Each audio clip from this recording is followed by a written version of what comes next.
This is Boston's home for sports. Saka cross, they scored. Point a shot, rebound, score. WBZ-FM and HD Boston 98.5, the Sports Hub. Media Group Station. Sports Hub headlines. Well, the Bruins went to Buffalo last night and got embarrassed by the worst home team in the Eastern Conference. The Sabres got hat tricks from both Tage Thompson and J.J. Peterka and blew the Bruins out 7-2 in Western New York State. Joe Sacco's team had no answers. You're going to make mistakes in hockey. They happen in the course of the game, but it's how we respond right after those mistakes. And I felt like tonight, be it, turnovers in the offensive zone and then not coming back into our D zone and sorting out our coverage, some poor line changes.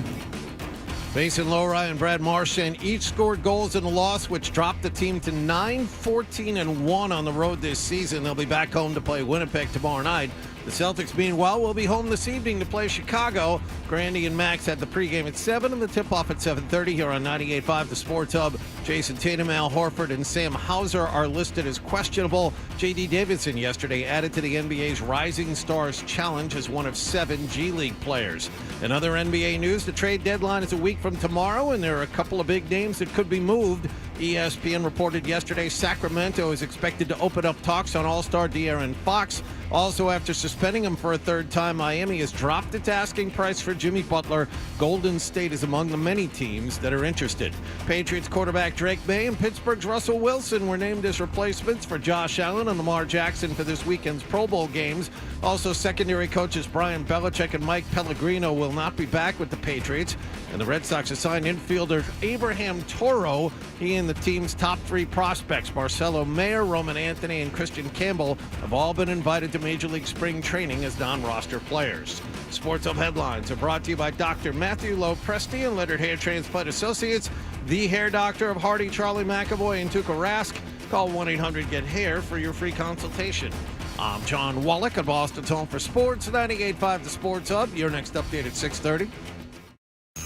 If you've got the app, you've got Toucher and Hardy to wake you up no matter where you are. Or who may or may not have been to jail. Get the app. The 98.5 The Sports Hub app. Ladies and gentlemen, I need all of you to stop what you're doing and listen. Toucher. Brett Toucher on Instagram. Follow and see dog humping videos. And Hardy. I'm going to withhold sex. On 98.5. Hello. Hey there. Yo. Can we use this for the radio? What? Let me hear you say, oh. Na, na, na, na.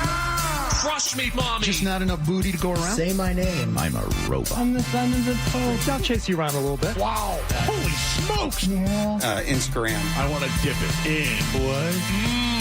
Toucher and Hardy. Watch Daddy and Uncle Freddie. Knocking back some fat and having some fun. On 98.5 The Sports Hub. Let's go. Duval.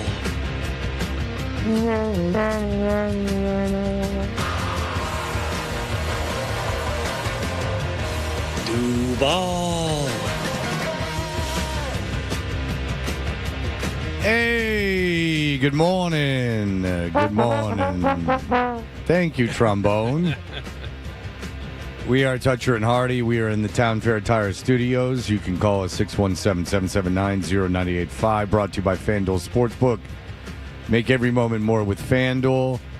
And you can always watch us on YouTube. Just search 98.5 The Sports Hub on YouTube and subscribe. We are live, and then there are clips of all the shows Joe Murray's on live at night, and so on and so forth. John, I hope you dealt with the snow as it snowed last night. I'm not the one who is upset about the snow of the three of us. Hardy is not happy. Not happy because this will deny him the chance to get out the big snowblower to really get some work done. It's not enough. It's annoying to Hardy. For me, you wake up, you look out, it's blacktop, it's fine. Hardy's genuinely upset. It's a nuisance, this snow. I don't care for it. It's going to be 46 today, so that snow's all going to be gone. But I'll tell you this, is that I don't know what's going on in my house, but I think I've mentioned this before. My heat has a mind of its own, and it's not broken. It's a new system that works. It simply, in the middle of the night, will turn down because it figures that you're sleeping, so that's when you won't want it to be warm. That's annoying. And so when I get up every night cold and then have to go and turn the heat up, and then I don't know how to fix it. How far does it drop? It drops from 69 to 65. Oof. 65 is chilly. Yeah, I mean, even if it was 72, it's if it's cold to me, it's cold to me. It's my house. So, but it's 65. So it's one of these things that, like, regardless of people, if they think 65 is plenty warm, that's fine. Then at their house, they can keep it at any temperature they want. But at my house, where I pay for the gas, I can. I've had those arguments before. That's way too warm. Yeah, I don't care what you think. Yeah, like, fine, it's too warm. Fine, it's but too warm. You don't live here, then you know so what? I'm fine. Then you cannot sleep over. How about that? Then when you Stay in your own house. Then don't worry about sleeping at my house. That's fine. You can. I keep it at 63. Or good for you. Yeah, Congratulations. Right? Yeah, exactly. I'm happy for you. I keep it at 63. It's better to sleep in. Guess who's not coming over? Me. I'm going to stay where I am, and you stay where you are. Yeah, I'd prefer to sleep through the night and not wake up cold. Is what my issue is with it. But it's one of these things where technology is run amok. Okay, so I'm gonna almost guarantee, without looking, that you've got one of these somewhat new thermostats, and even the ones that aren't super, technological, they set them up, and when you moved into your place, they were probably set up for some kind of a away from home schedule, and a nighttime schedule and a weekend schedule. And we've got we swapped out our thermostats, got these nice Ecobee things that are supposed to be intuitive, and they learn your patterns. First of all, they all got screwed up during COVID because everybody was home all the time. Second of all, we don't have a normal schedule in our home. We're not all waking up at 6, 7 o'clock and then leaving the house until 3 or 4 o'clock and then coming home going to. Everyone's in and out all day long. So I, at some point, just set every thermostat the same temperature all the time. That's what we do. How'd you do that? You have to go into the manual mode, and you have to go into, I think on the Ecobees, it's called, I forget the term.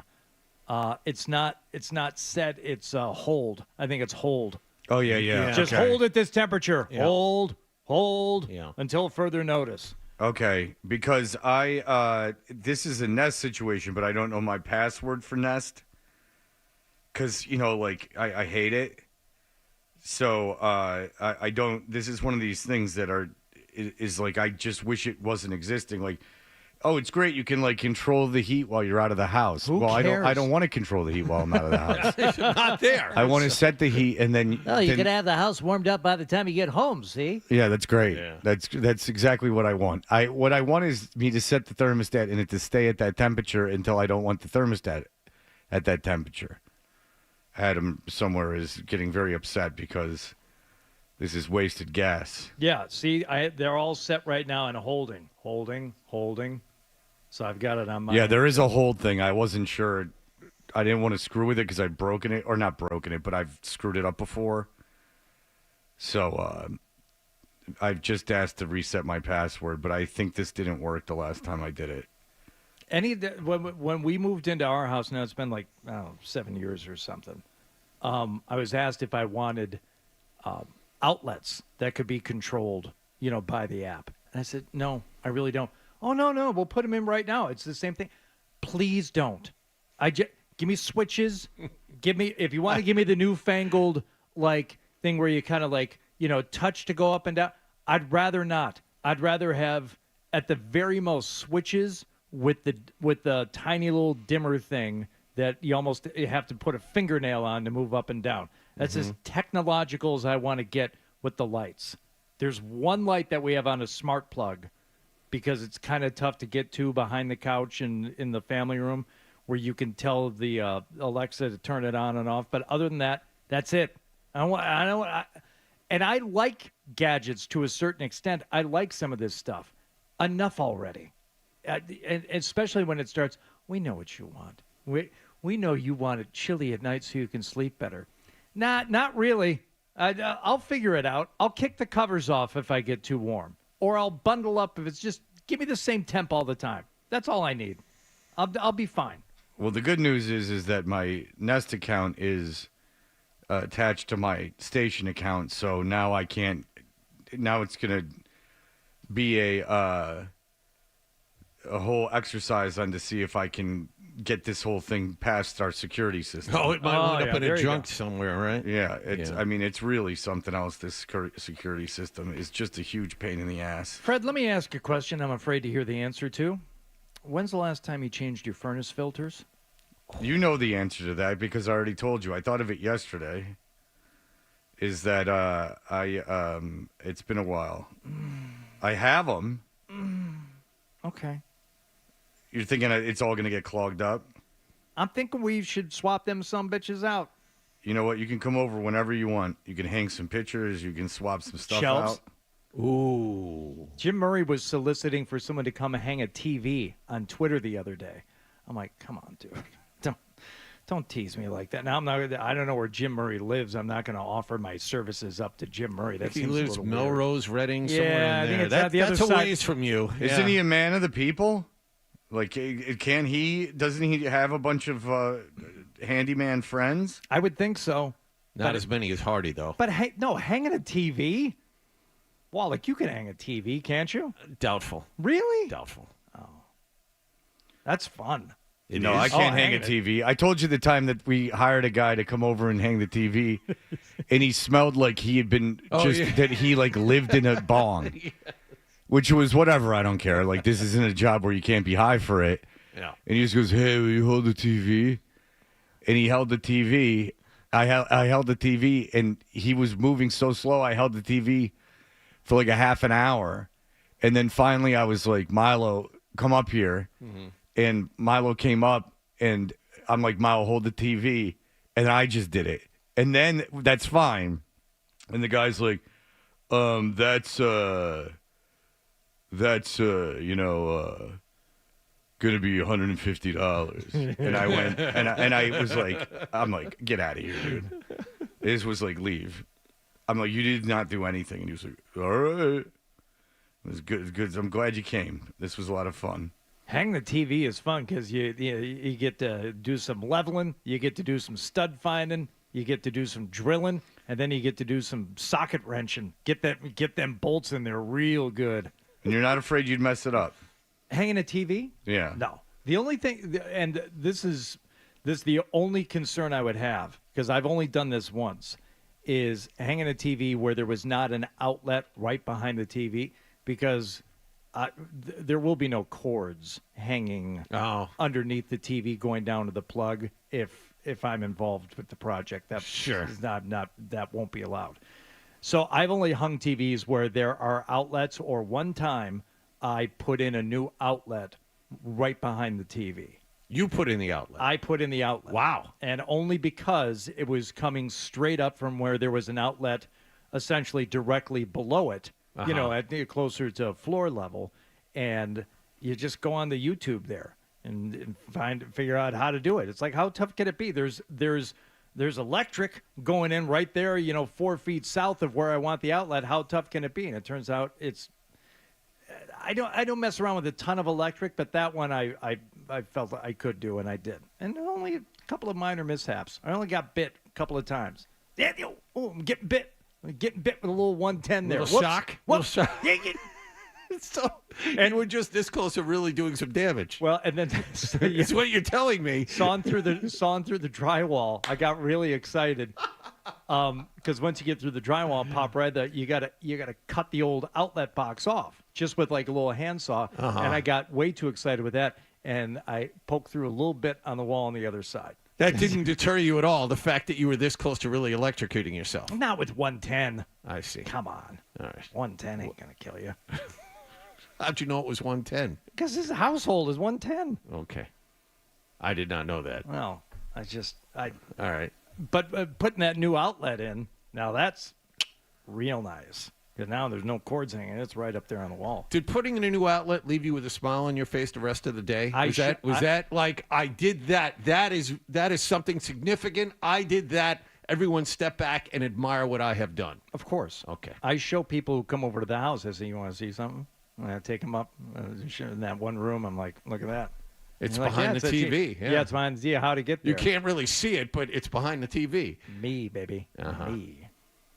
You have them like put their head against the wall, lean back behind the TV, and say, "Oh, that's an outlet there." Yeah, and I did that. I say, just don't look on the floor on the other side of the wall in the hallway because you'll see a little poke mark from when Daddy got a little too excited. No cutting off plaster that to, old box. to fill up the hole there? No? Yeah, it does. Yeah, well, where the old thing was, again, you got to be real careful pulling that old box out because you will mess with the drywall. So I had to patch that up a little bit. I see. Yeah, that's fine. That's no big deal. Dan from Newton has some thoughts on yesterday's show. Dan, go ahead, our friend Dan.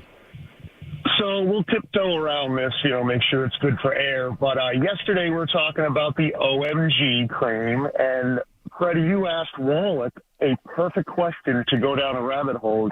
You asked him if he needed a lubricant aid, and he quickly responded, no, absolutely not. So is this a situation where if a woman gets the hog reveal, they get instinctually know what they have to do in order to accept such a large object? Like it's like a survival situation? Is this?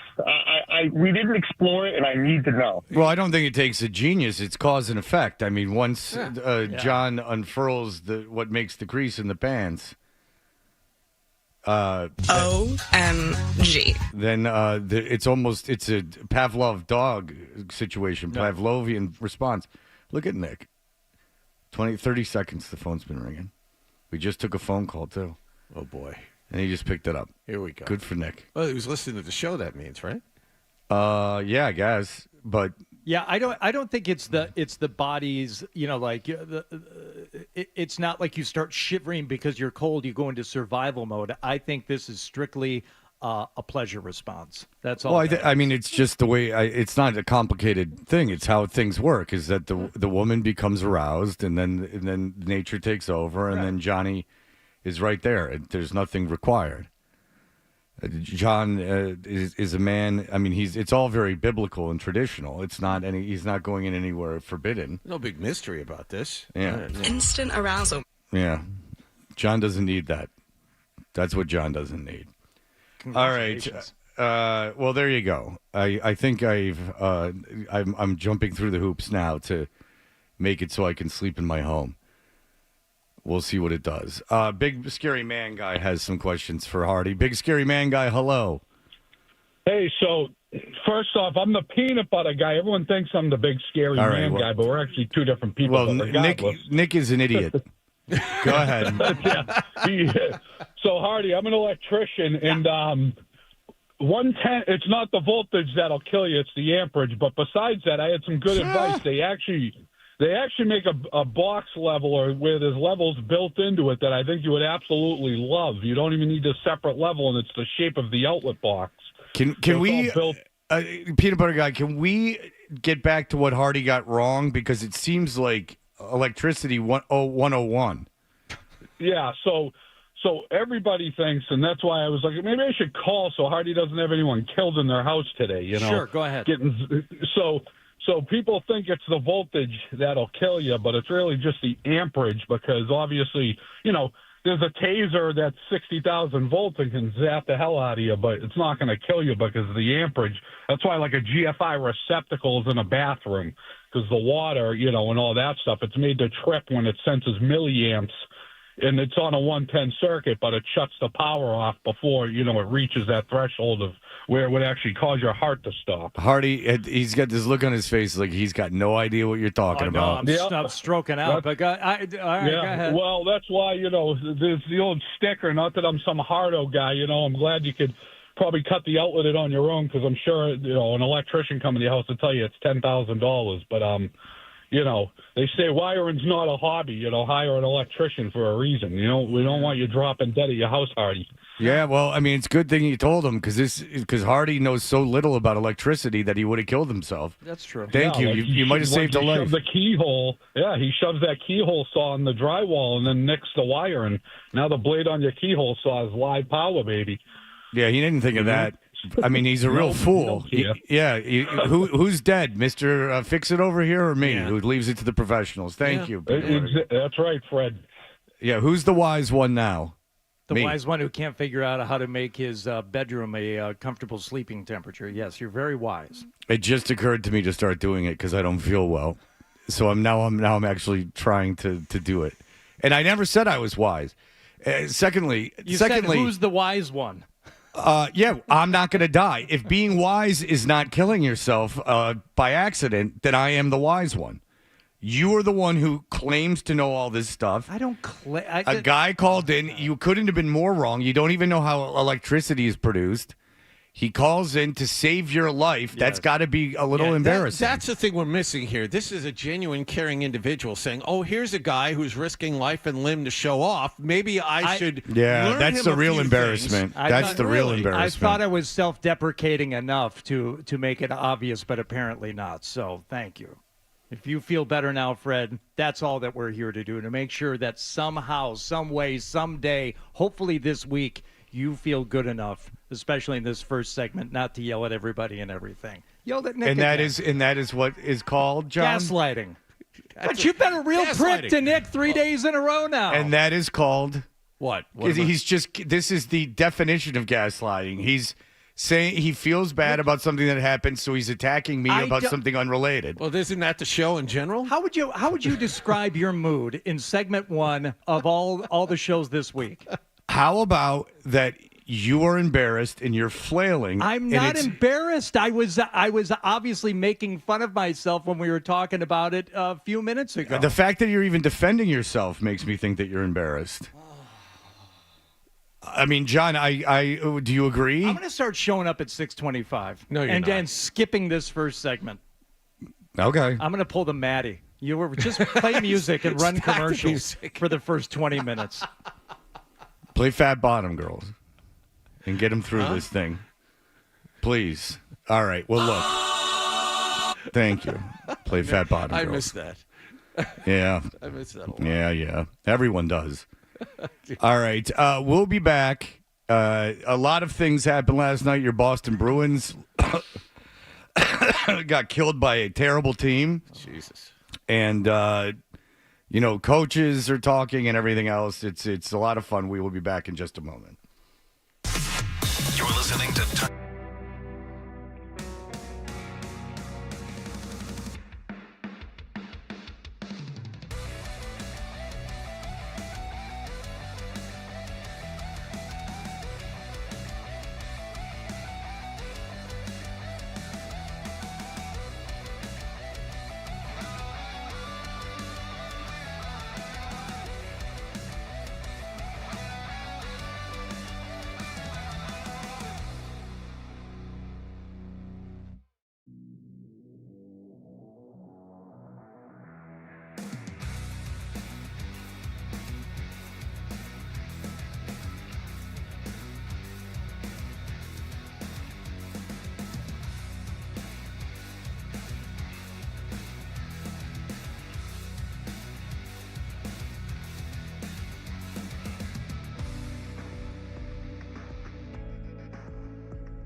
Game last night.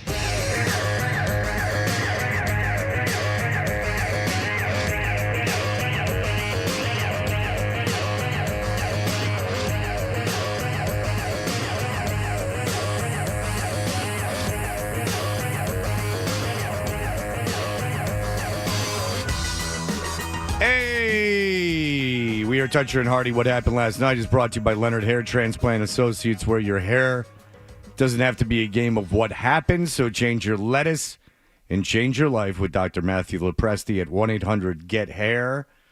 Hardy, the Boston Bruins played last night. Now, I saw very little of this game as I was knee-deep in 12 Angry Men. My daughter had to watch it for school. So is this like a black and white? Yeah. Okay.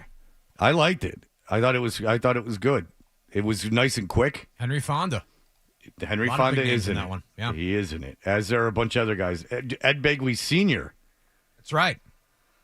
Well, plays a racist. Okay. Typecasting. Yeah, Ed Begley Jr.'s father, Ed Begley Sr. What's it about? 12 Angry Men. 12 guys are really pissed off. Yeah, 12 dominatrixes working on a simp. It's some kind of a courtroom drama. You don't know what 12 Angry Men is? Zero. Okay, so it's a play, so it's set in like really one room, but they're in court and this 18-year-old's up for murder, and then they go into the jury room and everyone but one guy votes to kill the kid because it's a death penalty case, and then it goes through the process of the jury, coming to grips with what's going on. Okay. It speaks. It's 1957, but it speaks of racism and classism. It's there's a lot going on there, but people very angry. Very angry in the 50s. A lot of like, yeah, what are you? Hey, who are you to talk about me? Go suck eggs. Were they smoking in the? Not as much as I wanted. Not as much as I wanted. Like they weren't all smoking at the same time. Yeah. Which I didn't care for. They were just. I thought they had ashtrays on the table and like people were fiddling around in their pockets. Yeah. I don't get the urge to smoke when I watch stuff like that. The only time it really hits me is if I see someone in a movie like finish a meal of some kind and then light up a cigarette. I'm like, oh yeah, that one was good. That was the one that I miss. I could kind of smell it as it, first lights up. See, the wake-up cigarette was the one that I liked the best. Is when I got up in the morning and got in the car and lit a cigarette. Oh, that was the best one because it got the biggest buzz. Okay, so yes, and I thought you meant when you woke up because I would go hours without having the first one, even when I was smoking a lot. But that first one, when you finally get in the car and start driving, that was a good one too. Yeah, that's a good one. Mad Men was the show that I was talking to my friend who watched it when we were both watching it at the time, and we were like, both of us had to tape it because we'd have to watch it again the next day because, I mean, all the drinking and smoking, it was just like can do. Yeah. I mean, they're doing it at the office. I mean, this is a Sunday night. I might as well get involved. Like, I mean, these guys are, it's 10 o'clock in the morning. They're having oysters and martinis down the street. Oh, those are the days. Oh, my dad would get pissed off. Because my dad worked in advertising in the 60s in Manhattan. So I'd be like, that's how advertising. No, it was. I can't really yell, but he's like, no, Jesus, Freddie, no, it wasn't like that. And I'm like, well, it says like they had wet bars and like everyone was like having fun and drinking. No, you couldn't drink in a meeting. And then 2 days later, he's like, we had this boss at Donor who you knew, or no, at whatever, Procter and whatever agency. He was like, we had this, not at Donor, it wasn't Michigan. We had this boss, and we knew that you had to have your meeting with him before lunch because after lunch he'd be all wasted and start yelling. And I'm like, well then, what is it, Dad? There are wet bars then. Yeah, like what was it? Did people drink or not, Dad? Did people day drink Monday through Friday? Yes or no? Well, if I say they did, they didn't. Right. But if he says they did, they did. Yes. That's the rule with my father. Yeah. Fred is always wrong. Yeah. That's what you're telling me. And I'm not kidding. You can call my ex-wife or my kids and ask them. Okay. That's pretty much the rule of thumb. Well, I don't know what I'm talking about. No, I'm glad you enjoyed watching 12 Angry Men last night because if you were watching the Bruins, there is very little to enjoy. I did 7-8 minutes into the game. You had this. Here's Lohrei moving down the left circle, takes a shot, scores! I saw this. Mason Lohrei able to walk right down the left circle, beats Luukkonen on the glove side. It's 1-0 Bruins. Were you watching a minute later?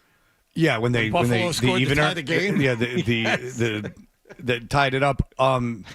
In fairness, Carlo and McAvoy and Lindholm were gone. All right, here are the 6 defensemen. Okay, Michael Callahan, Mason Lohrei, Jordan Osterley, Andrew Peak, Parker Wotherspoon, and Nikita Zadarov. Zadarov. Those were your 6 last night. So with those 6 guys playing for you, they were open Buffalo Sabres pretty much all over the ice in the offensive end for the balance of the evening. I listened to the pregame, and Beers was like, look, Buffalo's a bad defensive team, but they're not a bad offensive team. Oh, yeah. And he's like, this is going to be very difficult for the Bruins. He's like, this is going to be a very tough game for them to win with all the pieces that they're missing. He wasn't kidding. And so I saw that it was 1, and then I saw the equalizer, and then I saw it was 1-1. Started watching the movie, then I saw it was 3-1, and then I was like, well, I'm not going to turn off the movie to watch this nonsense. Smart man. I actually watched a good portion of this. I would have too had I not been supporting my daughter. Awful. Well, I watched right up until 5-2, but you mentioned the goal that Thompson scored a minute after Lohrai's goal. There was another goal that Thompson scored, one of 2 hat trick getters from the Buffalo Sabres last night. I believe this is the one that really showcased the wide-open passing lanes and lack of defense the Bruins put on last night. And back comes Peterka here for the Sabres. Cutting toward the right wing side against Zadorov. Deals it back. Samuelson stepping in from the blue line. Tic-tac-toe passing. Thompson all alone in front scores.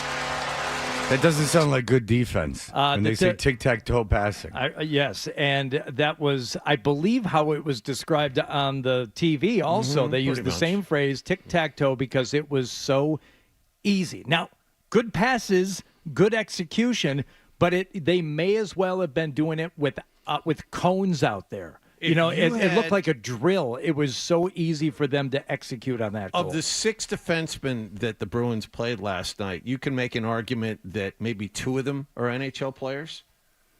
So it's not a shock that they had a little bit of trouble with coverage in the defensive end. Let's guess who the NHL players are. All right, on defense. So Lohrei is an NHL player, and Peak is an NHL player. No, I had Zadar. I was going to say Zadarov's an NHL player, Yes. but Peak has been on the NHL roster He for a has, while. but on a good team, he wouldn't make the roster. That's my point. But Peak is on when they're healthy.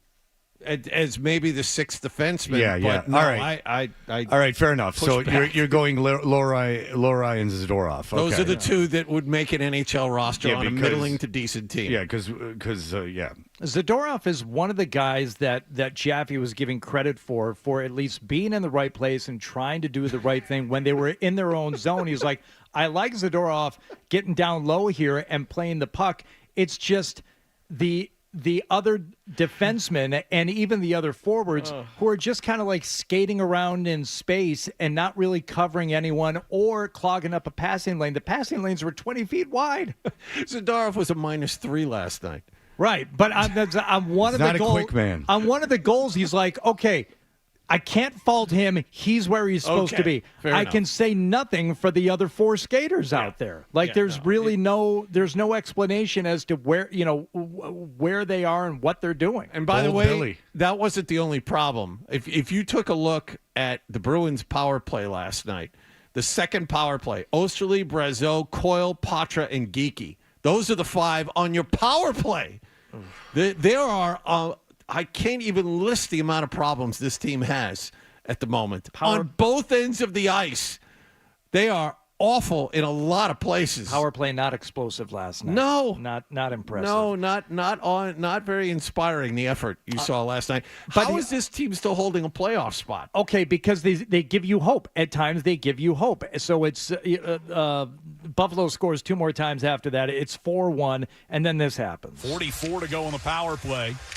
Pasternak gets it to the back of the net. Centering pass. Marchand scores.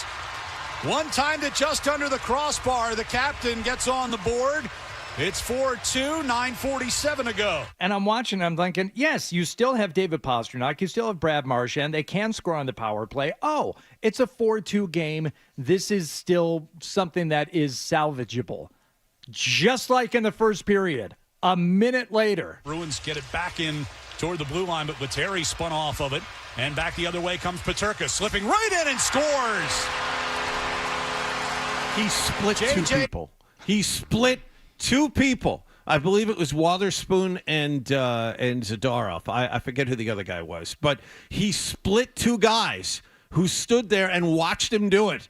And he beat Jeremy Swayman, top corner. That is what the defense looked like last night. There were 2 guys. They were there, but neither of them made a move to get the puck from the forward. So Peterka skated in and scored. That's what it was like last night. So they pull the goalie with about 6 minutes left. They're down 5-2, by the way, and they pulled the goalie. When I looked up at this point, I'm checked out. I'm on my phone, and I look up and I hear the goal horn, and I see empty net. I'm like, Jesus Christ, there's 5.5 minutes left. What are they doing? Oh, they pulled the goalie. Yeah. Oh. Yeah, Joe Sacco thought he'd get back in the game. And then they added another for good measure. 7-2 your final from Buffalo last night. Yeah. Woo! Yeah, Zadorov got a 2-minute minor and a 10-minute misconduct at the end of the game. I missed that. Just to kind of add on to things. Well, he had to send a message to Buffalo for when they meet not in the playoffs. Peterka actually, after the hat trick, went into the corner, and Zadorov, out of frustration, kind of hip-checked him into the board. So Peterka's down. And Peterka weighs about 180 pounds soaking wet and is 6 feet tall. Yeah, and stood up and went after Zadorov, who smiled a little bit and then proceeded to take the guy's helmet off and punch him a couple of times and said, "I'm ready if you are." And Peterka curled up into a ball and stayed down. Well, when Take that with your hat trick. Right. Yeah, exactly. When they're playing golf in Mexico come in summer, the 2 of them can settle it on the golf course. All right. Well, look, this team is not in a position to add, obviously, at the deadline, so it is what it is. Look for some moves to be made, and it's the first time, really, I think, since I've been here, they'll have done that they'll have stocked up for the future, because this is not a team we now know that is going to perform in the playoffs. It's not a team that's going to sneak into the playoffs and then make some noise. You see, the sad part is they're going to get McAvoy and Lindholm back probably by the end of the week. Both of them practice fully on Monday. So then you can see Don Sweeney saying, you know what? We have the best deadline additions you can get. We got 2 major defensemen. But having these 2 guys, you'll solve a lot of the problems in your defensive end by putting these 2 guys out there. But it won't solve it on the other end of the ice. They are in a big trouble whether or not McAvoy and Lindholm play. This is a team that is lost. Well, I will be there on Thursday. I will be there tomorrow. Oh, nice. Ryan Johnson hooking me up. He offered. Yeah. So I accepted. I tried to grab those Saturday tickets. So did I. Yeah. I emailed him a half an hour afterwards, and it was late. That's when I did it. Yeah. Half an hour after I saw the email, are those tickets still available? He goes, no. I know. Not at all. Not for you, he said. No. Not for you. Saving for the heavy hitters, the boom guys. Of which John and I obviously are not. No. I give Ryan Johnson 5 booms. Boom, boom, boom, boom. No, you can. Boom. You can only save those for people who are deceased. Apparently, they get 5 booms for people who are deceased. Hey, it's like a 21-gun salute. Yeah. All right, we'll be back with everything else that happened last night. Here are the headlines. Sports Hub headlines. Bruins got blown out in Buffalo last night, 7-2. Tage Thompson and J.J. Paterk.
resumes.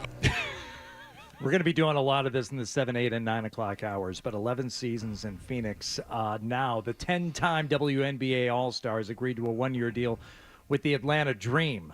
Now, this is according to sources yesterday. So, and there's videos. Blue check mark? Videos posted to Instagram on Tuesday night. But Griner said, it was a hard decision. You're leaving what you know. What I've known for my whole career, pronoun trouble. Now we're back and forth between you and I. But there's also the exciting factor of okay, this is a rebrand now. I've got to show them something different. Wait, so did she sign with another team or was she traded? Fred, we don't know. Okay. I think it's signed. Don't quote me on this. I think it's signed. So she wasn't playing basketball? I think that the WNBA is not going on right now. No, it goes on during the summer because they know that no one will watch it if the men are playing during the winter. John at 985thesportsup.com. Come one, come all. I mean, if you're going to be that dismissive of the sport, but you're saying that when you were watching TV or listening to the radio, this was being covered pretty intensely? Wow. I mean, so I had the delightful occurrence of waking up at 3 o'clock this morning and not being able to go back to sleep. Was there on Friday. Lovely. Yep. So I fought it for 45 minutes. I'm like, I'll just get up and, look at the TV set, for a while, and I'll watch some early Sports Center. Mm-hmm. Oh, my God. It was the lead, right? The coverage, yes. It was the lead. On the 4 a.m. Sports Center. Sure. Big block devoted to it. The day after the divisional round games, when I got in the car, I was listening to ESPN radio because they do the recap of all the night, and I like the regular guy who does it. And they talked about, I got into the car when they were done talking about the divisional games, and they go, and whatever NBA team, WNBA team, this, and then they proceeded to play highlights. Then they had someone come on and analyze it. Maybe it wasn't after the divisional games. It was after, because the season's not going on. It was after maybe the MLB playoffs or something was some playoffs were going on, or it was a Sunday of the regular season. And I went, are they under an obligation to give the score of every game? Like, they don't go into great detail about hockey or men's basketball for that much. Like, you're going to play the highlights, play interviews, and then play analysis of it? I just feel like it's the hard sell on the WNBA for so long, and then they really doubled down with, women's college hoops, for a time there. And any times I feel like someone's trying to convince me so much, it's like the sports version of crypto. It's like if anyone is going so far out of their way to tell me how great this is, it's just I instinctively push back and all right, I'll watch some of these highlights. I'll sit down and watch, the best of what you've got to show me. And I can't get there. I can't do it. I'm trying. I like all kinds of sports. I'll watch all kinds of crap that I normally wouldn't have interest in if I can find something entertaining about it. What can I tell you? I don't think. Still not a great product. I'll tell you this, is everyone I know that's into crypto has one thing in common: degenerate gamblers. Oh, yeah? Yeah. Interesting. Wild swings of addictions. Everyone that's into crypto. Crypto has replaced something else that was very damaging in their lives. Right. Well, there was another basketball story that continued last night, and Brian Windhorst shuffling away from LeBron long enough to tell us about. He detached himself. Yeah. Good for him. Literally shuffling. Yeah. Wheezing and shuffling away from LeBron to talk about Jimmy Butler. Jimmy Butler's going to get traded. I wasn't sure about that maybe 7 to 10 days ago. I really am more sure than ever that that's going to happen. The Heat are trying to make it happen. They have backed down on their asks to teams that they had 2-3 weeks ago when this whole saga really started. They're willing to do more. Now, Fred, one of the teams that got mentioned is the one that I think I first heard you mention, and that is a team I guess he's not considering, but Memphis. Yeah, the story was that Memphis would be interested, but he wasn't interested in Memphis. Right. So it depends on what he wants to do. And what he wants to do, obviously, is go win somewhere. But that seems like a good spot for him. Just not appealing enough. He doesn't like who he's going to be playing with. I just think it's funny that you want to win somewhere. Well, then you win.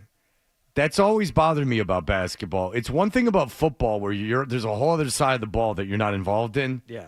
Or if you're a left tackle, you can't make your team win. Baseball. You might be a great pitcher, but you're going to have to score some runs for him. Yeah, basketball's got 10 guys on the court, 5 guys on your team. You're one of the 5. You're playing the vast majority of the game. You win the game. Right.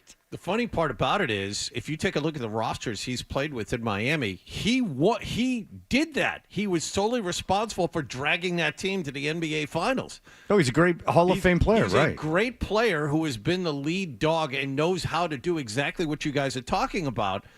I mean, you take a look at Memphis, there's a lot less heavy lifting if he plays there than if he stayed in Miami. Well, he obviously doesn't care about winning. Not because Memphis. That was where I was leading. Because Memphis has got, listen, Oklahoma City is by far the favorite, but I mean, it wouldn't be out of hand to say Memphis could win the West if they got hot in the playoffs. It's not like they're a marginal team. Sure.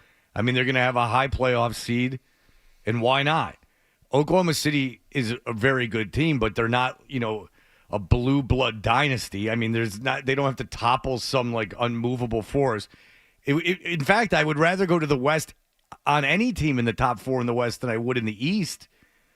I mean, the Celtics are that. The Celtics in the East are the unstoppable force. I know obviously I follow the team. Yeah. But listen, let's be honest. Boston's cruising through this regular season. Chances are they're going to win the East. I like my chances in the West more than I like my chances in the East. Yeah. So, but I just think it's such an odd thing that just to walk away from practice and just they waited for him apparently on a plane for like a couple hours. And then he didn't show up. And then he never showed up. And so they suspended him for a road trip. The great part about this is the dynamic because Pat Riley just doesn't take this kind of stuff lying down. He really lashes out against athletes like this. We talked about the discussions last summer. Butler wanted an extension. Riley basically said, you're 35 years old. I'm not handing you 4 years and $250 million. I'll play the season out as it is. So Butler, who shot his way out of, this would be his 3rd or 4th team he shot his way off of, and Riley, who basically said, you know what, if you want to play here, F you, I've had enough of you. You just go sit in the corner. So the two of them have been locking horns because it's like the irresistible force against the immovable object. Well, I bet you he doesn't trade him. I bet you there's a chance he doesn't trade him. Oh, I think that's definitely a possibility. Yeah, and he's just like... Sit over there. And he keeps... Great. Did you already say this? He keeps stacking information up, so he sends it to the players' union in the league. I did not mention that. Okay, yeah, so like if he suspends Butler... Yeah. And they go, oh, we're going to file a grievance with the league. He sends the league he documents volumes of documents to the league of like all the crap and footage from games of Jimmy Butler dogging it and this is why they're going to suspend him. Look, they don't got to pay him if he's suspended without pay. So I've heard a lot that you're right. Pat Riley just doesn't care. He's vindictive. Or, I mean, he cares a lot. And he's vindictive. And he does not. Well, and he also doesn't want to set the precedent that you can screw with him, and he's willing to go to the mattress. Mattress? The mats? The mat. Willing to go to the mat. The mat or the mattress? Go to the mattresses is the Godfather. Yeah, okay, mattresses. Go to the mat, a wrestling term. Yes. Sure. Yeah. Yeah. All right, look, we're running out of time. I know you have more to add, but we can maybe get to it later. I mean, we can talk about it later, but if he's not going to play, then Riley has the decision to make. Get something for it if the guy's not going to play, or just prove a point personally and professionally. You know what? Even if we don't play you and we get nothing for you, I'd rather do that than give you what you want. And we're not winning the East with you or without you, so maybe I'll just let this sit. Riley's sitting there saying, you going to file a grievance against me? Bring it. I'm fine with that. Go right ahead. I have 6 guys breaking down the film of the game about you not trying on this play and not setting screens. All right, we'll be back in just a moment.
Winnipeg at TD Garden tomorrow night. The Celtics use the building for basketball this evening when they play Chicago. Grandy and Max have the pregame at 7. The tip-off at just after 7:30 here on 98.5 The Sports Hub. Jason Tatum, Al Horford, and Sam Hauser are all listed as questionable. Horford and Hauser, by the way, didn't play in the last game either. The NBA's trade deadline is a week from tomorrow. Sacramento is apparently ready to talk to other teams about All-Star guard De'Aaron Fox. He's eligible for a max contract after this season. Apparently, he would prefer to go to San Antonio. ESPN is also reporting Miami has dropped its asking price for Jimmy Butler. Golden State and many other teams are now interested. Patriots quarterback Drake May and Pittsburgh's Russell Wilson were named as replacements for Josh Allen and Lamar Jackson for this weekend's Pro Bowl games. Also, secondary coaches Brian Belichick and Mike Pellegrino will not return to the Patriots. And the Red Sox assigned free agent infielder Abraham Toro. He and the team's top 3 prospects, Marcelo Mayo, Roman Anthony, and Christian Campbell, have all been invited to Major League Spring Training as non-roster players. Sports Hub headlines are powered by Oakers Technologies. Congrats to the Henry Lord Community School in Fall River, the winner of our TouchView contest. Get TouchView in your school this year at Okers.com, proud partner of your New England Patriots. I'm John Wallach of Boston's Home for Sports, 98.5 The Sports Hub. Your next update at 7:30. Start your day. Ooh, that's a good one. Work through your day. What's that thing we do at the end of the show? And end your day. I'm not giving you an opinion. I don't know. Right here. 98.5 The Sports Hub. You said you wanted to hear more music in the morning. Never had to knock on wood, but I never had it yet. No, you said you didn't want to hear more music in the morning. Okay. Here's more Toucher and Hardy on this. I have a list. We, from time to time, love to do these lists. It takes us back to when we were vibrant, important people. Yes, indeed. We love in the month of January to look at the flip of the calendar and what year is it and what are the big anniversary years. A couple weeks ago, we looked at albums that turned 30 this year, released in 1995. Of course, Hardy was working in commercial radio by 1995, if I'm not mistaken. Is that right, Hardy? Yep. Yep. And Fred and I were soon to follow after that. Now we look back at the year 2000. So these are albums that turned 25 this year. And by this time, we were all working in commercial radio. The year 2000 is the first year I was exposed to corporate alternative rock. I had never listened to it in high school. I watched MTV. Spot, like that kind of blind spot in alternative rock, and you said the mid to late 90s, if I'm not mistaken. Yeah, when I was in college, I didn't consume any popular culture. It was very, very little of it, and not because I was too cool for it or anything, but just because, I mean, we were just always drinking. Yeah. Like, there wasn't really, like, I wasn't watching TV. We didn't have cable or anything, like, right? And so, and I never listened to rock radio my entire life. So, my only exposure to bands outside of what I liked was MTV. So that's all I knew. So by the time 2000 rolled around and you were you in Atlanta working at 99X? So at 99X, okay. I was probably doing nights at 99X in 2000. But this is like, I had not heard of any of these bands. So like, I was like, Creed? Like, what's going on? Like, I mean, I obviously knew Green Day. And I knew Green Day, but I told you the story about, I had a friend who lived in Washington, D.C. He was in a band, and he sent me this mixtape, and it had Green Day on it, like the first couple album, the EP stuff. Yeah. And I was like, oh, they're cool. Like, I like them. They're catchy, and their songs about girls. Like, it's great. And then I liked them, and I think I bought one of the early albums. And then I was a freshman in college, and I was in this girl's dorm room, and she had like a Rolling Stone, and Green Day were on the cover of it. And I'd never even seen them before, like what they looked like. And I'm like, what the hell's going on? And she's like, oh, no, they're like huge now. And I'm like, oh, yeah. Good for them. I'm like, look at that. It's like the same, like had shellac on it and stuff. Yeah. And I'm like, this is the band. All right, good, very good. Big breakthrough. Now, Hardy in the year 2000 was working at 107.9, The Edge in Albuquerque, New Mexico. No, that's right. You'd moved on by then. I was at The Edge in Albuquerque by mid-2000. You had left there a couple years ago. You were at Extreme Radio in Vegas. I was on my 4th or 5th commercial station by then. Part-timed at one, but started at a country station. So I went from Lansing to Albuquerque, and then in 98 I moved to Vegas, where we were X1075, Extreme Radio. Now, is 2000 a very fond batch of memories for you? No, that was a dark year. 2000. 2000 was one of the great years of my life. Oh, really? No. Yeah, we have very different years. Okay. Rock radio, 99X was king in Atlanta. Yep. I was 25 years old. I was, hosting parties and actually getting laid without having to try that hard. It was the first time in my life that I was actually getting girls, not as many as I thought I would, but I was on occasion getting girls. Freddie T's salad days then, yeah? It might have been the best time of my life, was 2000. There were times when I had extraordinary amounts of fun in 2000, but there were some long days following those nights of fun. Yeah, I was still so fixated in my career. Nothing had gotten out of hand in terms of drinking, and I wasn't doing drugs. Oh, I was. and were you doing afternoons, Hardy? Were you doing afternoons? No, man, I was doing nights. Oh, you're doing nights? Oh, geez. I mean, to get off the air, I can't remember. Big time degenerate hours. If I was on until 11 or 12, but all the local bars in Vegas, with the exception of the Bennigan's and the chain places, but 90% of them are the local video poker bars. They stay open 24 hours a day, 365 days a year. So I get off the air along with the second shifters, the 4 to midnight people who worked at the casinos and the hotels, and we would all meet up at the bars starting around 11 or midnight and go until oftentimes the next night. Yeah. See, I would get off at midnight, maybe in 2000 I was still getting off at 10. I might have done 6 to 10, then it turned 7 to midnight. But it was strip clubs were open till 4 and bars were open till 4, and the music industry still had a lot of money, and a lot of the people were based in Atlanta, and so they would take you out and. That Butch Walker was one of my best friends. You guys were fast friends back then.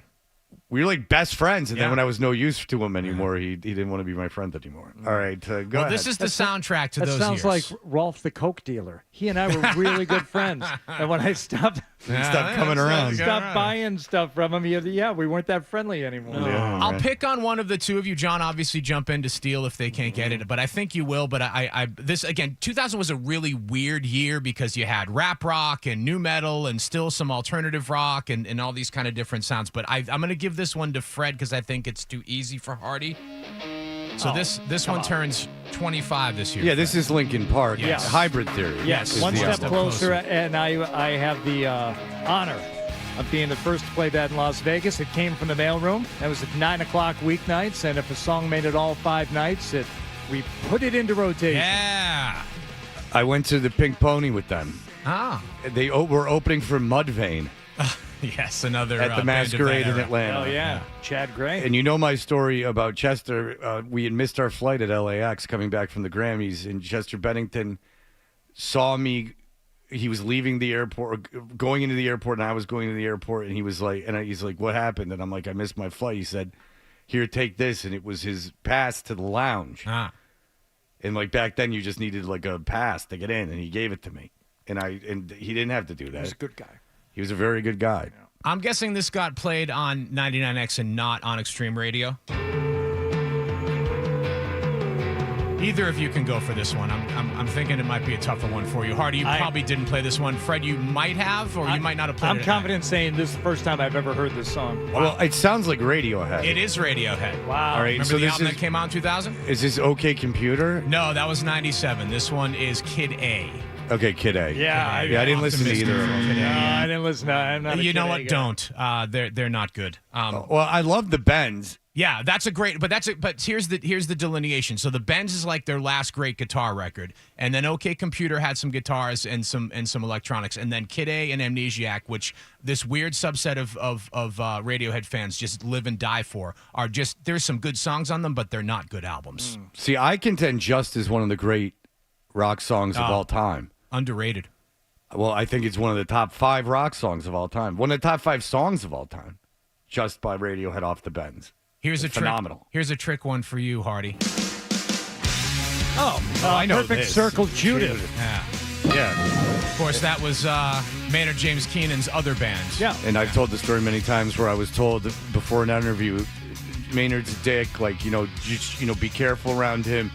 he's like real prickly, like don't ask him. And so Josh Freese, who was in Guns N' Roses at the time, was his drummer. Yeah. And so I just sat and asked Josh Freese questions. Yeah. And he loved it. Yeah. And Maynard did not like that I wasn't asking questions, so you literally could not win with Maynard James Keenan. No, you couldn't. I had a similar experience where it was him and Billy Howard, all the front man of the band, and they were like, don't talk about Tool, don't talk about Tool, don't talk about Tool. So I just talked to Billy Howard all about the band. I had this friend, Margot, in Atlanta, and she grew up in Grand Rapids, and she had all these pictures of Maynard when they were hanging out, like, in the 80s. Oh, yeah. And he was the biggest dork. Yeah. Like, big bald spots in his stupid puffy long hair. and so, like, I had, and, like, because what my strategy with Maynard was going to be just talk to him about Grand Rapids. How he had puffy long hair with bald spots in it. But then I was like, if I'm being told he's gonna be a dick, I'm not gonna even talk to him. Yeah, don't even try. One of, if not the best rock album of the year 2000. This song got me suspended for 2 days from my radio show. Oh, this is Deftones. Very Deftones, good. Change in the House of Flies. From the album? I'll never know. Is this the one, White Pony? Yes, very good, Fred. You pulled it. Impressive. So we got a leaked version of this. I was doing nights at FNX, and I went ahead and played it, before we were supposed to. And you weren't supposed to do that back then, yeah. Yeah, someone had taped a program directors meeting in some city. Love that move. Of Green Day and played it on the air. And it was like this. It was like the Metco Gorilla thing in Atlanta for alternative radio. Like it was this thing like, never do this. Like they're in so much trouble. I remember that story. That was a big, big story. Yeah. It didn't happen at my station, but it was just like wherever it happened, they were like, can you imagine? What do you care? So that's when record reps started bringing in boom boxes with them. Yeah, they we have Atlanta to thank for that. No. It wasn't Atlanta where it happened. Oh, I don't know. It was just this cautionary tale this so happened. They no longer would they put a CD in a music director's office CD player because they gave Leslie Fram. They trusted Leslie. Hell yeah. I can't play the lead single from this album, this debut album from this band, because it would just be too easy. But I'm going to play the. Yes, very good. Do you remember the name of the song, the follow-up single to Kryptonite? No, there's no way. It's called Loser. There's no way. From their debut album, which was bad. Wow, they just. That was a really complicated year because there were a lot of really bad rock bands. Well, Three Doors Down just got the gigs because of their looks.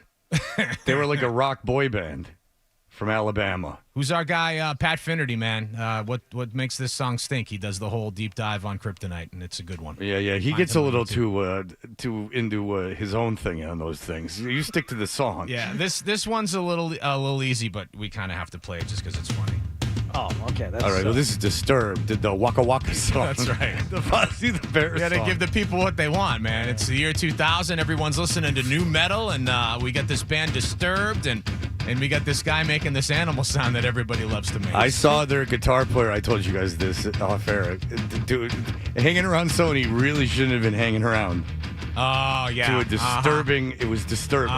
We shared stories like that off the air the other day. It's too bad that most people probably have not Down with the sickness. Yes. Yeah, experienced the glory of the album version of this. Isn't this the one that has the breakdown where he starts screaming about mommy in the middle of it? Oh no, his mom is so abusive. Ooh, don't hit me. The radio edit did not contain any of that. Oh, we had it. We played it. Did you play the album version? On Living Loud, we played Oh Mommy, Don't Hit Me. So did we on Extreme FNX. Oh, and I used to make fun of make fun of that all the time. I'm like, oh, Mommy, you've made me so crazy. I pierced my lip. Oh, Mommy, look, I have weird piercings now. And I could take them out at any time. David Draymond is the perfect guy to play the Robbie Road Steamer Classic game, Jacked or Fat.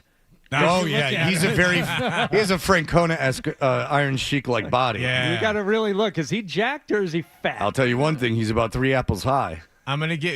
He is not a large man. He enjoys sitting in a fake electric chair on stage and being zapped. They're very well, you thought they were clowning around, and I had to tell you that they're not clowning around at all. All right, this is okay. One more. Oh, mommy, don't hit me. I'll be very impressed. I'll be a good boy. If either of you get this one, I'm guessing You'll one day be jealous because I'll be in a horrible band and I'll be screaming about how you hit me. giant piercing dangling from my lower lip. Oh, I'm so short, mommy.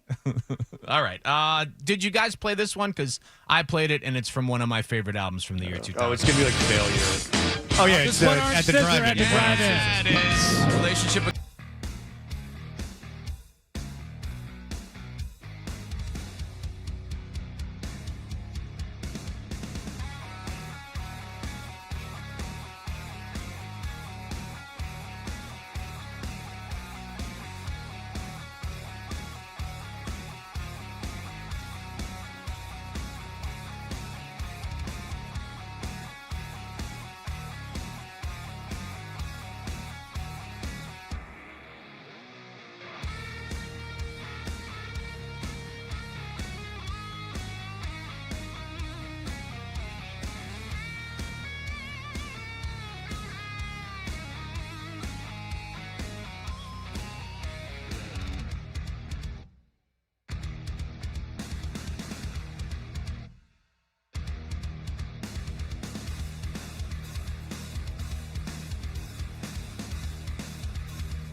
Embarrassing.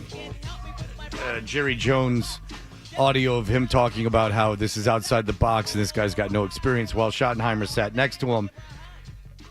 I don't believe he was answering a question there. I do believe he wasn't asked, is this too much in your comfort zone? Because he says stuff before it, and then he goes, there's this notion out there that it's out of my comfort zone.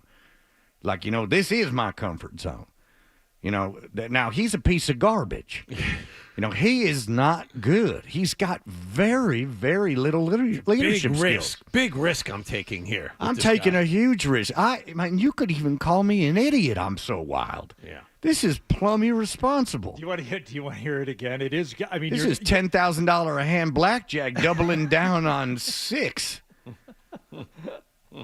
I'm splitting sixes against a dealer's 10. This is stupid what I'm doing. You think this is comfortable for me? Yeah, we're really not overplaying it all that much. Here's what Jerry said. If you don't think I can't operate out of my comfort zone, you're so wrong. It's unbelievable. This is as big a risk as you could take. As big a risk as you could take. No head coaching experience. I'm way out on a limb hiring this guy. And he's sitting right there, and he's got to be like, oh, my God, what have I got myself into? And then you had that nerd from Jacksonville who Sirianni had a terrible first press conference, if you'll recall. Yeah. But the dude from Jacksonville, Liam Cohen, like everything about his face. Play it again. Duval. Yeah. That's a nice voice. Duval is the cat that's drowned. He can't be saved.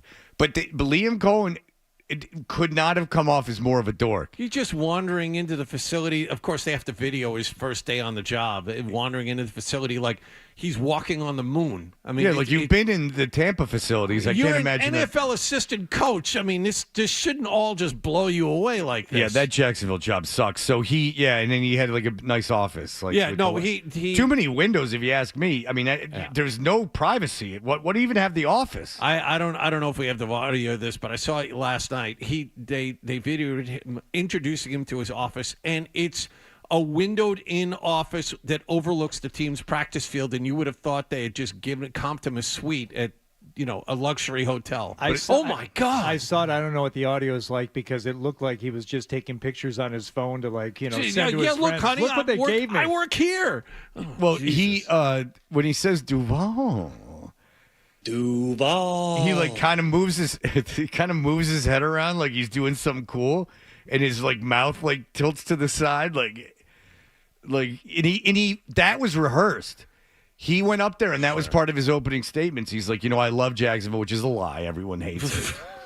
No one wants to be there. No, he's being honest, Fred, because it's important to be honest. And that's really what this is going to come down to is honesty. I want to surround ourselves with people that are going to be able to tell you hard truths, be able to show you your blind spots, because that's really, like I mentioned, where growth occurs, when you can truly be yourself and be honest with looking in the mirror, knowing that process to get you there was clean and it was right, and the results will speak for themselves. It's nothing clean or right about this process. Hey, big boy, act like you've been there before. How Not about that? only Why don't we that, start there? but when they asked you flat out, did firing the GM have anything to do with you changing your mind? You said, no, it's got nothing to do with it. Of course No, it did. it was just a crazy circumstance. Crazy set of coincidences that just happened to all line up. As you continue to do more research and gaining more information as you go, it started to become, more clear with every hour that this was an opportunity that you just can't pass up. Yeah. At 3 o'clock, they had a GM you didn't like, and at 4 o'clock, they didn't. As the process moved along. That's the process. That was like 60 minutes. Congratulations. I'll return that phone call now. Well, Duval County was calling his name. Duval. Yeah. And then that uncomfortable, like... Yeah, that from pause the after crowd. he was done. Duval. And he's got this like little like snide smile on his face. Ew. Gross. But equally entertaining was Pete Carroll in Las Vegas. We did not get to this one yesterday. And, this was a surprise. I did not see this one coming. And, he's all about fun. You go back to the days when he was here in New England, and Scott Zolak loves to tell the story about Pete Carroll playing Barbie girl in his office, and the juxtaposition of that versus what it was like with Parcells. Well, he took the Jets bowling. Like that was a big thing. Is that he took when he was the coach of the Jets, he took them bowling. Those. I mean, but we all know that Parcells could say mean things. I love Parcells down on the field, bringing in quarterbacks that had no chance of making the team, and down there swinging his whistle, knowing that Zoe was up, eating lunch, and he would look up to where Zoe was, where he's eating lunch, and after one of these nobodies who was bagging groceries 20 minutes ago made a decent pass, Parcells would look up to where, Zoe was watching him and kind of point at the guy and go, huh? Not bad. And do that, as opposed to Pete Carroll, like, come in and dance with me. We're playing Party Girl in the office. Let's do that. So he's all about fun there in Las Vegas already. The stuff that you guys have heard, about Pete and having fun, like you mentioned about throwing the ball around, all that. That's part of it. That's part of it. But it's about the competing and proving that you have value and you have worth and you can add to it. I don't care how old you are. Yeah, talking about yourself in the third person, gross. Well, what are you doing? I don't know if that's the structure and discipline they're going to need in Las Vegas. I don't know if that's necessarily going to be a recipe for success. The best is people scrambling to call this a good hire because they had gone all in. They put all their chips in the Brady's going to get a guy to come there basket. Mm-hmm. And Brady couldn't get anyone to come there, which is why Pete Carroll is the coach. He would have rather had Vrabel. He would rather had Ben Johnson. He would rather have had Aaron Glenn. He probably would have rather had Liam Cohen. Sure. But he ended up with Pete Carroll, who wasn't even considered a candidate by people. Like, Pete Carroll wasn't a viable candidate for this job. I didn't think he was like part of this coaching circle search. Like, oh yeah, Pete, a good guy, but he's not. He's going to be 73 years old. Is he really back in the mix? 74 years old. Because Belichick's going to be 73. Now, Carroll looks a lot younger and is much more vibrant. Yeah. Like, again, if Carroll was dating a much younger woman in her 20s, it wouldn't seem nearly as weird. Yeah. Like, it really wouldn't. Like, I don't think people would even. I think people with Carroll, I know I would be like, oh, yeah, good for him, man. Like, Yeah. Like that, you keep yourself together in your 70s like that. Like, that's what you do. You're successful. You get yourself a nice 20-year-old if that's what you want. And Pete Carroll taking pictures of himself at the corn maze, like, he's having a good time. Like, he takes the team bowling. Everyone's having fun. He's cheating. Just being himself. Yeah, he's going to USC and just paying everyone. And so, giving them cars and having Heisman's taken away and then giving back. But the thing with Belichick is he looks even older than he is. And, he had no intention of going to corn mazes. Let's go to the corn maze. Feel like he's being himself. Where are the grandkids? They don't get to go to the corn maze. No, they always ask me for those photos that I have in the back seat that I use in exchange for a bag of apples. Those aren't for the kids; those are for apples. But Pete, he's doing his thing in Vegas. I'm so proud to be part of that and recognizing that we get to represent our following. And here in Las Vegas, to do it in this setting right here, where people can't wait to come see us. They can't wait to see what we're all about. We do want to fill our stadium up with our guys. I know that we have a good draw for people from out of town. There you go. That's what I'm talking about. Hey, Mark, settle down a little bit. He's joshing with the owner. Well, that's Marshawn Lynch that yelled Raiders, and but he said, "Yeah, Mark, settle down." And Mark was like, "I said that. That was me." Hey there, Johnny. I was saying Hooters, not Raiders. You were searching for it and you found it. Good for you. I was looking. You know what? He just caught me on an open mic, motorboat and walk's mother. Fun bags. Emphasis on fun.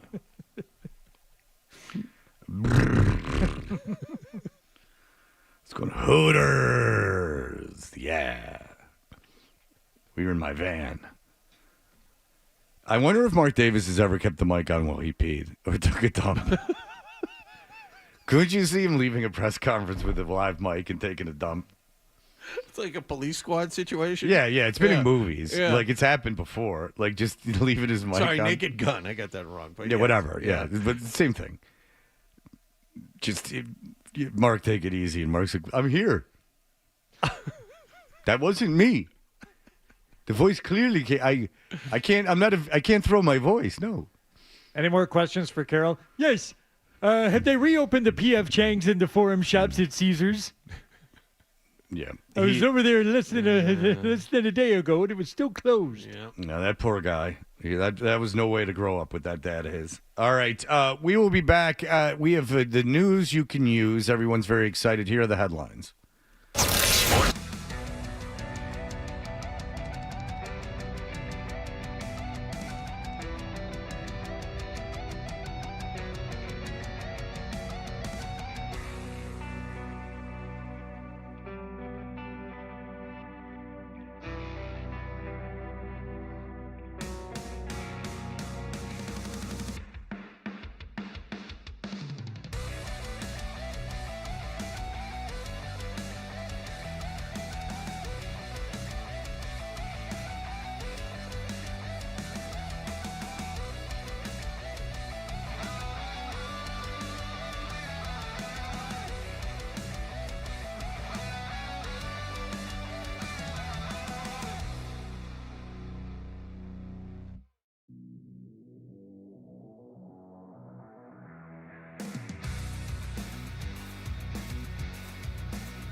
each other. This is why you need us. 98.5, the Sports Hub. What's the best way to listen to Toucher and Hardy? Well, you're going to have to spend $40. Cough it up, and let's get back to Toucher and Hardy on the Sports Hub. For details. We interrupt this program for breaking news. I can't use it. Newsflash. All right. It's been a long time since we've done this, as people have been crying for our take on the news. Go ahead. What's going on? We go to California and the Murrieta Police Department. We have some officer cam video from New Year's Day. We all know that New Year's Eve is a time to celebrate, sometimes do a little drinking. This is late New Year's Eve going into New Year's Day, and you will hear the exchange between the officer and a driver. I was just dropping off my friend because I'm the DUI tonight. It's important to plan ahead. In your eagerness to get all this information out. I'm just helping out my friend. Yeah. I'm the DUI tonight. Oh, no. Yeah, I just try not talking. Keep your hands on the wheel. According to authorities, they had spotted the vehicle swerving across the roadway. So that's, I guess that gives you a reason to stop them. And the driver rolls down the window and immediately says, I'm the DUI tonight. Okay. I saw a guy in a van yesterday in Watertown get pulled over for swerving. Me and my daughter in the car, I saw this guy swerving, and then a cop car turns the lights on and just pulled him right over. Yeah. Big old white van with no windows. Lord knows what they found in there. I was just dropping off my friend because I'm the DUI tonight. Well, at least he admitted it. Body camera video from California's Murrieta Police Department captured a driver essentially telling on himself. Early on New Year's Day, officers set up a DUI checkpoint in an attempt to stop impaired drivers before any tragedies occurred. Today you're being stopped for a DUI investigation. Do you have your license on you? According to authorities, they spotted this vehicle swerving across the roadway. I was just dropping off my friend because I'm the DUI tonight. The cop gave the driver a chance to correct himself, hoping he meant to say DD for designated driver. You're the DUI tonight? Yes, sir. Do you mean to say the DD? Unfortunately, the driver's slip of the tongue may have been revealing the truth. Is there some like Laurie Anderson in the background just playing oral like AURAL, like just putting like some kind of new wave vibe to this whole kind thing? of an ambient thing. There is a woman with a very aggressive haircut on the keyboard just playing like an accompaniment, old school, like a silent movie, kind of watching as it happens and playing along. And she's married to Lou Reed, but you know it's more just of a life partnership. Define very aggressive. Think Kurt Warner's wife. Aggressive haircut. Yes, that is very aggressive. Yes, I understand that. Put it in sports terms for you. Thank you. Appreciate it. I got pulled over one time in college, and the guy goes, "Where did you leave your license?" And I'm like, "At Fat Tuesdays." So that was stupid. And then he eventually just had someone else get in the driver's seat and drive. But I was drunk and got pulled over in Winter Park, Florida. I've been pulled over twice drunk. So recently there was a local acquittal, I guess, not guilty verdict in a local athlete. And I believe there was one charge that they pled guilty to. Is that the cocaine possession? Yeah. Okay. So the story immediately after the arrest was that the cocaine possession came about because the person asked to go back inside their apartment and get their wallet before they went to the police station. And where do you think they found the cocaine? In his wallet. In the wallet. Yeah. That's not smart. No. So don't feel bad about your Ruby Tuesday. Fat Tuesday. Fat Tuesday. Ruby Tuesday, I could have just been enjoying a salad bar. You never would have, I could have just been doing anything. They had craisins on that salad bar at Ruby Tuesday. They still have a salad bar at the Ruby Tuesday in the Knoxville airport. That's nice. If you ever got a hankering. That's nice. Just a couple flights will get you there. I had a beer and some champagne a couple hours ago. Police gave the driver a field sobriety test, which, spoiler alert, he failed. So I gotta place you under arrest, okay? Even though I'm like 2 minutes away? Even though you're like 2 minutes away, man. Police say he was arrested on suspicion of DUI and taken into custody. While this driver telling on himself may cause a laugh, this statistic won't. About every 39 minutes in the United States, a person dies in a drunk driving crash. Those casualties were completely preventable. Because I'm the DUI tonight. Thank you, Inside Edition, for the ambient music and the voiceover. Yeah, it really lended gravity to the situation. Let me ask you, Fred, you ever lived in a town that had a Jack in the Box as an option for food? I seem to remember when I was little we had a Jack in the Box, but I could be wrong. Well, you know, we had Burger Chef back in the day. We did have Burger Chef. Burger Chef and Jeff. Jack in the Box, I think there was one in Las Vegas. There was a Jack in the Box, and they served all-day breakfast, which was a great thing. And they just had a far-reaching, vast menu. It was like the Cheesecake Factory of fast food. Anything you want, you could get a Jack in the Box. This went poorly, though, for a certain customer at Jack in the Box. We don't need to hear a lot of this one, but... I don't have it. Oh, you don't have this one? No. Oh. I do not have it. I have it here. 1,000 pardons. Yeah. Okay, here we go. There's not a lot to listen to here. Okay. It was deemed that it was not necessary for me to play it. Apparently not. They just wanted to put you in an uncomfortable situation of not having it on the ready. Well, I'm very uncomfortable right now. I don't know where it is. All right. Well, there you have it. You guys really screwed up. It should be. It's news we can't use. Wednesday. Yeah, news you can use my eye. I got Nick it. ain't used the news in this case. My fault. Nick, you're off the hook. Now the other two are responsible for this. Nope. I blame the intern. No, I'm the dummy. I had the wrong spot. Here it is. The intern's coming in here trying to figure out how to put stuff into the Vox Pro. He got Ryan all confused. You know what? I will apologize to no one but Ryan. Sorry, Ryan, for that intern getting in your way. And the intern. Reese? Reese. That's right, Reese. I'll apologize to Ryan and Reese. Okay, now, what you taking me for? I don't give a about you or your damn work. Oh, beat that. Yeah.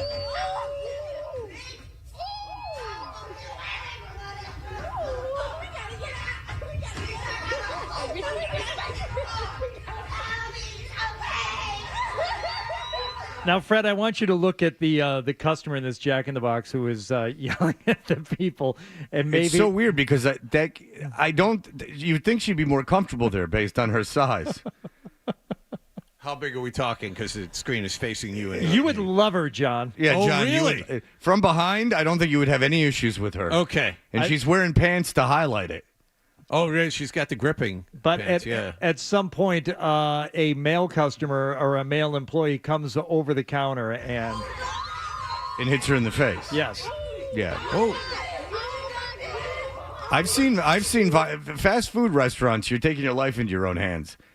Well, I told you when I was just recently in Knoxville, nothing was open besides Taco Bell when I flew in, and I was waiting around. It took like 20 minutes to get it. And the woman at the front counter goes, "I'm sorry, but I got to take an S," and then walked into the bathroom. She said, she announced it to everyone. She was so hot, too. It was weird. Yeah. Because, I was, thinking about talking to her, but then she went into the bathroom to take a dump. Sure. She goes, "I'm sorry." This is, quote, "I'm sorry, but I got to take an S." And then she just walked into the bathroom. She walked from behind the counter around and into the bathroom where the customers use. That's what she did. And proceeded, I would imagine, to take a dump. Yeah. And you hung around for your food when she came back. It was like 1 o'clock in the morning, and there was and you know my parents' house. That's a drive. There's no lasagna on the trash barrel waiting for you? No, that's Christmas Eve. They pick that up in the morning, leave it on the trash barrel in the garage, and then we eat it afterwards. And it's gross for some reason. Because what you want to do is get pasta and stuff and leave it out in the cold for hours upon hours. Let that red sauce soak into the pasta. I mean, that is a veteran move. I think they knew what they were doing. Yeah, I was at another fast food restaurant locally, and there was someone screaming and yelling at the people behind the counter. It was a guy with his mom, and he was screaming and yelling at the people behind the counter, and they just walked away. And then there was just no one at the counter. They just walked away. He had driven them all away. That was the way they handled it, which I thought was a good way of handling it. Yeah. It's like I work at McDonald's, I work for a kid, whatever fast food restaurant, and I'm not going to listen to this anymore. Right. Like I'm not going to fight you or call the police. I'm just going to leave. What do I need this for? Yell your heart out. Yell all you want, as long as you don't cross this line. Right.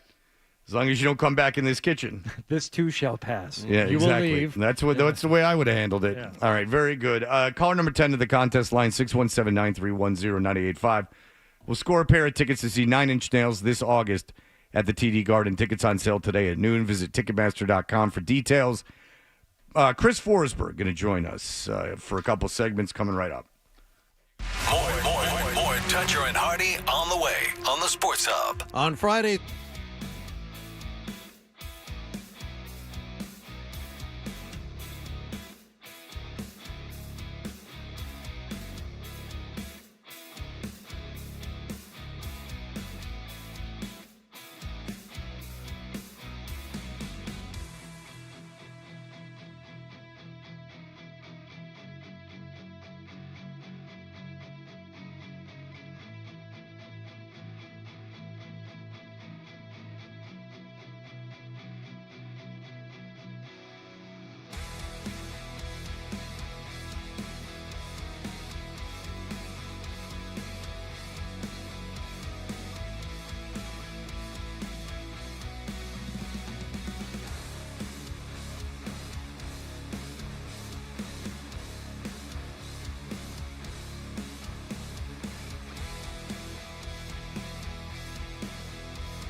They score. It's Porzingis. Point a shot. Rebound. Score.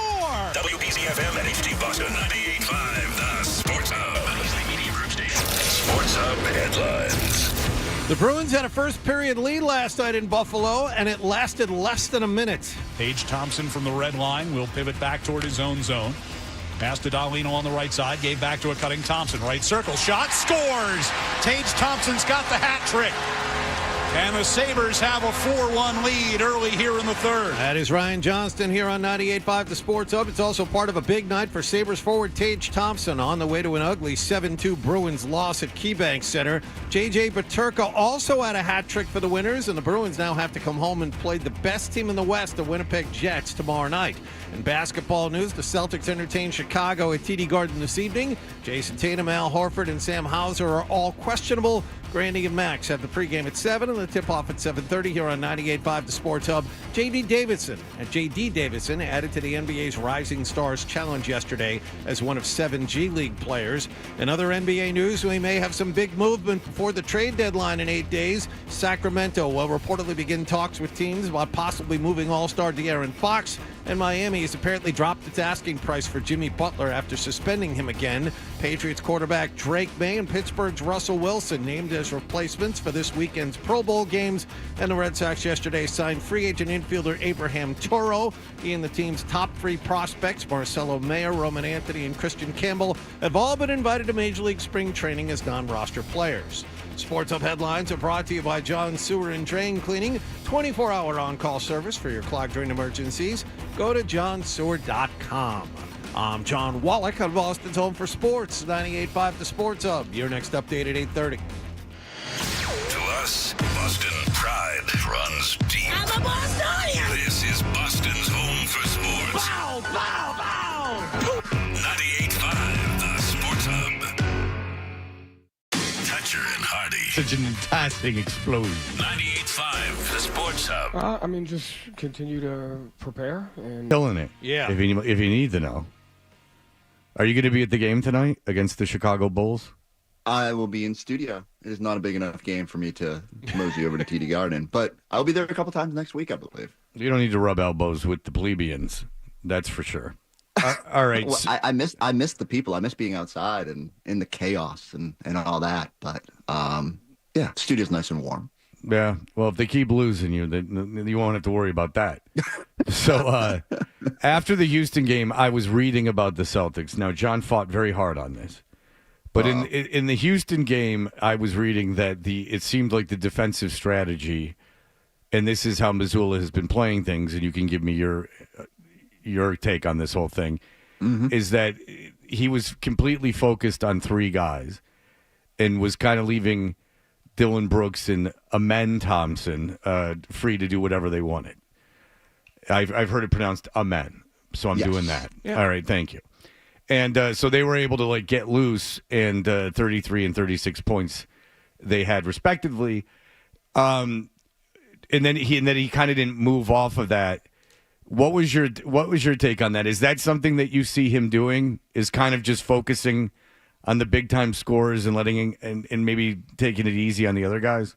I think what they do is they go with a game plan of who do you want to allow shoot 3-pointers? The crazy part is that every guy they've wanted to allow to shoot 3-pointers is setting career highs, whether it's Gabe Vincent or, obviously the other night with Dylan Brooks. I don't know. They seem to be letting these role players get a little too comfortable. And so while the math might say it's better to allow the guy shooting 29.7% on threes than the guy shooting closer to 40, I don't know. It's just, they seem to be getting a little bit burnt by it. And it's when I think someone posted it the other day, I think we're up to 12 guys that have had career highs in 3-pointers in the last few weeks. And so look, they're trying to find that balance. Last year, they seemed to give up a lot. They wanted everybody to shoot in the mid-range. And I don't know why, necessarily they're okay with allowing a higher value shot this year. Maybe it's at the expense of protecting the rim more, and they've been pretty good with that, and they played a lot of double big. But certainly you look at the numbers of what these guys are doing from the perimeter, and it's hurting you. And now, the counter argument is, even with Dylan Brooks hitting 10 threes and Amen Thompson having, just like a dominant game, if you like just play defense for the final 30 seconds, you win. And like it's more. I guess I'm more frustrated with their late game execution than their general game plan. But both obviously need to be a little bit better. Well, let's get into John's brain, because here's what John had to say. Nice. Ooh, he's like, these guys are having career nights. What are you going to do? And I said, well, the reason they're having career nights, and you said yourself, Christopher, Jonathan, you said yourself that Yes. that this has happened. This is a repeating thing. And my take would be, well, if you're leaving NBA players alone, the chances are they're going to have more success than if you are paying more attention to them. So you think it's just bad luck, basically, that this is happening, or do you think it is because these guys have the ability, while open, to make threes? yeah, no, like when there's a pattern, that it suggests that this is not like luck. That this is whether you prefer that player to shoot the ball or not, they're all a little bit too comfortable. And I do think it's when I watch the games, I don't sit there and say, oh, they're like purposely allowing him to get good looks. I feel like, yes, like you prefer him, like in the instance of Gabe Vincent or something like that, you prefer him than LeBron, and yet like you can't overload on LeBron just because you're worried you think Gabe Vincent is going to beat you. So there has to be some sort of balance there. And I guess I go back to it, like last year, I don't remember it being this prevalent of role players getting this hot. The best thing, Chris, is Fred is nodding his head like, "Yep, I'm right." Well, it's not me. It's Fred did not watch the game. He never No. watches any of these things. No. That's the best part of all of this. But that allows him to be free and unfettered I with see. his opinions. Yes. Thank now, you. may call them uninformed. You mean the one he stole from Gary Washburn? I call them uncorrupted. I didn't steal it. There was a read footnote, Gary Washburn and presented that argument to me that morning. and I said it was from Gary Washburn. Right. So what are we arguing about here?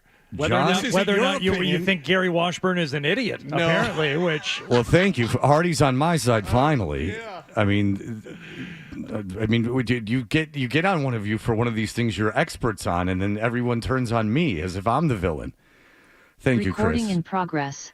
That's right, it is. Yeah, we're recording this, John. Okay. So be Chris, just so you know, extra this is being careful. recorded. Okay, very good. All right, go ahead, John. You may move on to other things since that's matter settled. I'm hopelessly wrong on this, obviously. What is your contention that they're my just not- contention was you can't guard everybody. That people in the NBA are so good, you can't take everyone away. Someone's going to get an open shot if you employ a defense like this. And Dylan Brooks, as you pointed out, had a career night. He's never had a night like that. And Amen Thompson hasn't had a night like that either. So I think Joe Mazzulla's game plan was fundamentally sound. He just got burned by it. And by the way, neither of them were effective last night in their win over the Hawks. Yeah, like Dylan Brooks almost had a bad technical foul at the end that gave Atlanta a chance. But like Amen Thompson is like a legit going to be a superstar. I don't necessarily think they were trying to give him opportunities. They certainly didn't want him with the ball at the end of the game based on the way he had played. So, they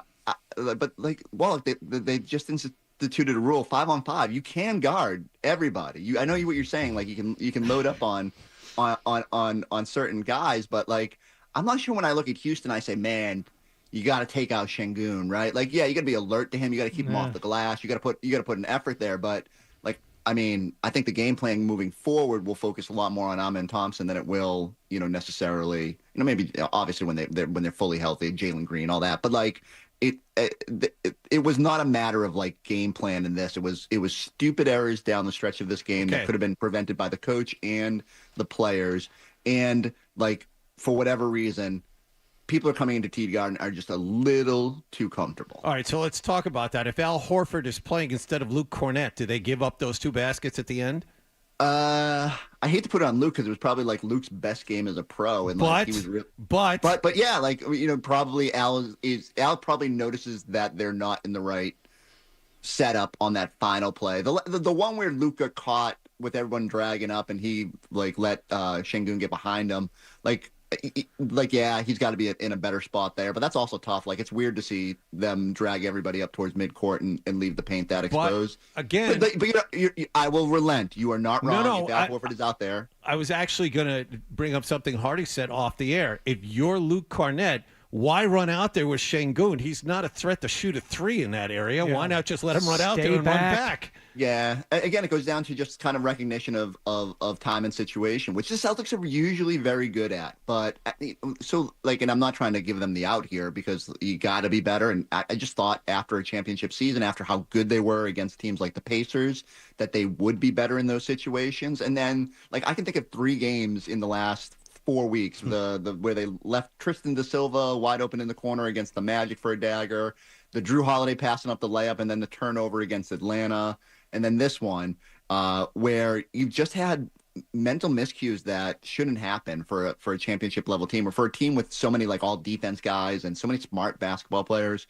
So, but like their numbers last year in the clutch sucked too, and then they figured it out for the postseason because they were a little bit more focused and a little bit more locked in. I don't think you can just dismiss it because of that, but for whatever reason during the regular season this team kind of loses its mind sometime, and it needs to be better in those situations. Okay. Who's the guy that they left open on the last play?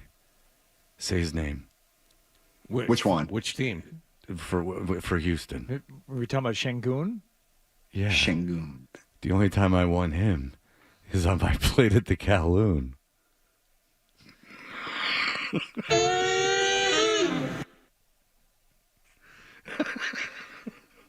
Chris, talk more about the late game execution, if you could, please. Talk about anything. Just fill the air with words. I knew that would crash this segment, and I just waited. You could have waited until it was actually time to go to break. No, I wanted to turn this into the wall. That's all I was doing. And congratulations, sir. Thank you. You've done it. I thought of it, and I chuckled to myself, and then I waited for you two to stop talking. And then an opening where I could unveil that joke, because it sounds like crab ragoon. Go about your business. Sometimes you get to workshop it live, right? Yeah, right. no, it hit where how I wanted it to hit. This is the equivalent of the Comedy Cellar with the legal pad on the stool next to you. Oh, yeah, but this is like Larry David yelling at the audience. No, he's not working out material. This is something that's tried and true he's had done before. That hit exactly the way I wanted it landed? to. Exactly how I wanted it to. Oh, you have no idea. You haven't been here long enough. Oh, I'm past just telling funny jokes. No. Oh, no. I want uncomfortable silence after some of them. No, when he sits back and goes this, that was a real bomb's coming. A perfect 3-point landing. Though. Yeah. That was. Yeah, I just wanted to dump a bomb on this thing. Did it. Maybe we go to break now. No. Continue. Okay. Seriously, though, Chris, Joe Mazzulla, it seems like it's been a while since we talked about his timeout usage, especially at the end of games. Were you thinking that maybe things didn't go quite right at the end of the game, at the end of the Houston game? Like there maybe could have been another timeout or two during that 13-0 run that they went on, and then closer to the very end of the game. Yeah, I feel like he's been better with like calling early timeouts, and like I don't even know if better is the right word, because sometimes like they did have to learn to play through that stuff last year, and it benefited them in the postseason. But certainly, I guess there are more times now when I'm thinking, man, they got to call timeout, and they do. And so that's the risk reward. Do you have an extra timeout so that if you get caught in a situation where you're not lined up with the right personnel, can you have a timeout in your pocket, or at least draw something up in the instance that you get the ball back? I don't know. It's all a balance. I do think the one thing is we tend to overanalyze that stuff in the aftermath. Like if they don't make the boneheaded things, then his timeout usage is fine, and like when they don't, it's like, oh, there was a problem. So I don't love the bigger thing about that 13-0 run was that it happened in like less than like 3.5 minutes. Yep. And like you can't give up that big of a lead that quick, and you can feel the momentum, kind of the air went out of the building at that point, and all of a sudden it's oh boy, here we go again. The Celtics are struggling in these moments, so there does have to be some sort of alertness there for guys to look. 13-2 is a lot better than 13-0. You got to settle yourself a little bit quicker. Are we in a situation where you're supposed to be worried about how the Celtics are playing, considering how they've played the last 30 or 40 games, or is it still mid-season malaise? They'll snap out of it. Yeah, like I hate the idea of midseason malaise. I don't think it's like an excuse you should be able to use to justify like poor play. I think when you have more than a quarter of a season of roller coaster uninspired play, I think it's fair to be a little bit concerned about what their potential is. But again, it's so hard because you balance it against. We saw it last year. We saw instances where they weren't great at the end of games and they were fine in the playoffs. But I just don't like personally. I don't love the idea of just saying the flip the switch thing. Like live that life with Kyrie, who sat there for years and said, "Oh, we're going to be fine. I'm here. We're just going to flip the switch." And those teams fizzled real quick. And I think this team is way better and way mentally tougher and less flaky than that. But you just can't assume you're going to get to that spot and be ready. Like you have to show it and you have to develop good habits. And I don't think this team has good habits right now. And I don't know what necessarily is going to shake them from that. All right, we have more with Chris Forsberg on the way. We'll get his take on the whole Jimmy Butler situation and everything else. The new owner of the Celtics, who that could be. Trade deadline's in a week, too. The trade deadline is in a week, and those are all confusing trades. I saw some mock-up of trades that this guy at The Athletic thought he wanted to see, and it's like, oh my goodness. And the question is, can the Celtics actually make a trade the way their salaries are structured? Yeah, 7 teams in the trade, and one team's taking this contract because this team wants to get under the luxury tax and this and that. So it's very confusing, but we'll try to keep it more simple than that. Chris Forsberg from NBC Sports Boston joins us next segment. You're listening to Toucher and Hood.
we was hitting maybe early in the game that we just didn't hit late. So I think tonight we got some good shots. We was getting the 4-on-3 behind, like we would want. We just didn't convert.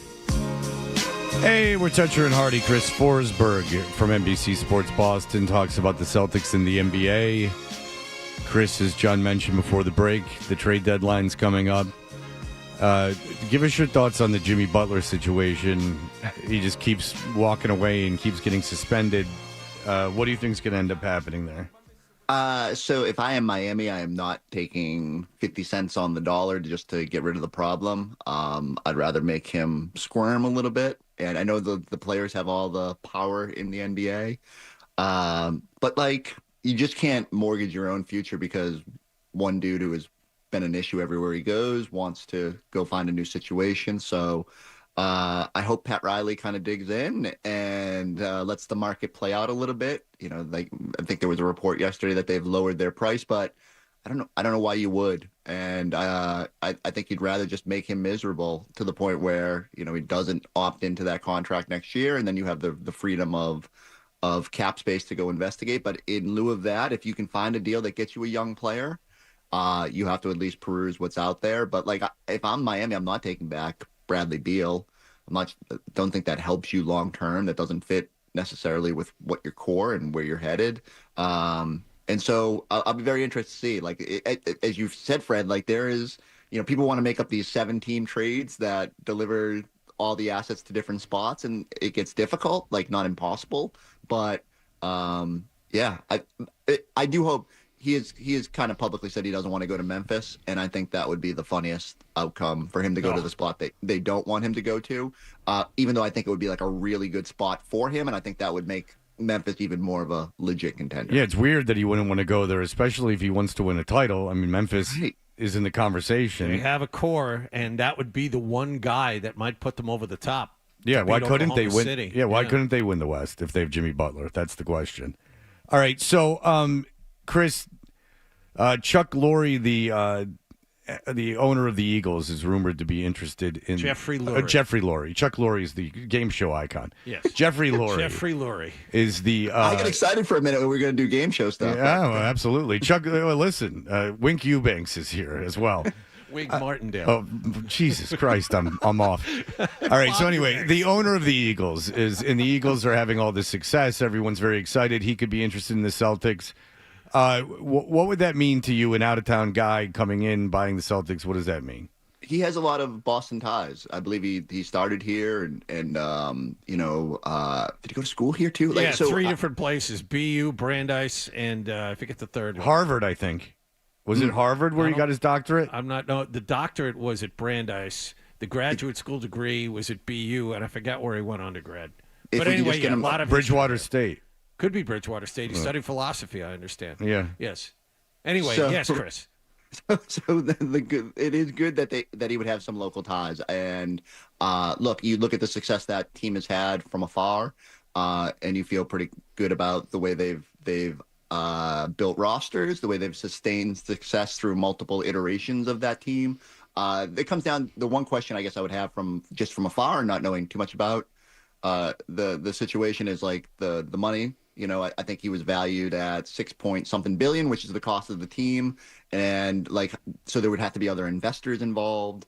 But again, I feel like this is kind of if from afar, Celtics fans are looking for some attachment to the region, some roadmap to success with other sports endeavors, and so it checks a lot of the boxes. Look, I still think Pagliuca and his whatever group he can put together would be the ideal choice because of the familiarity. But this is what's going to happen. We're going to hear about all these other people that are interested, and we'll find out if they have the funds to do it, and whether they have the funds necessarily to keep this core intact. I wanted to get back to the trade deadline. Obviously, the Celtics have kind of been stuck in neutral for weeks and months.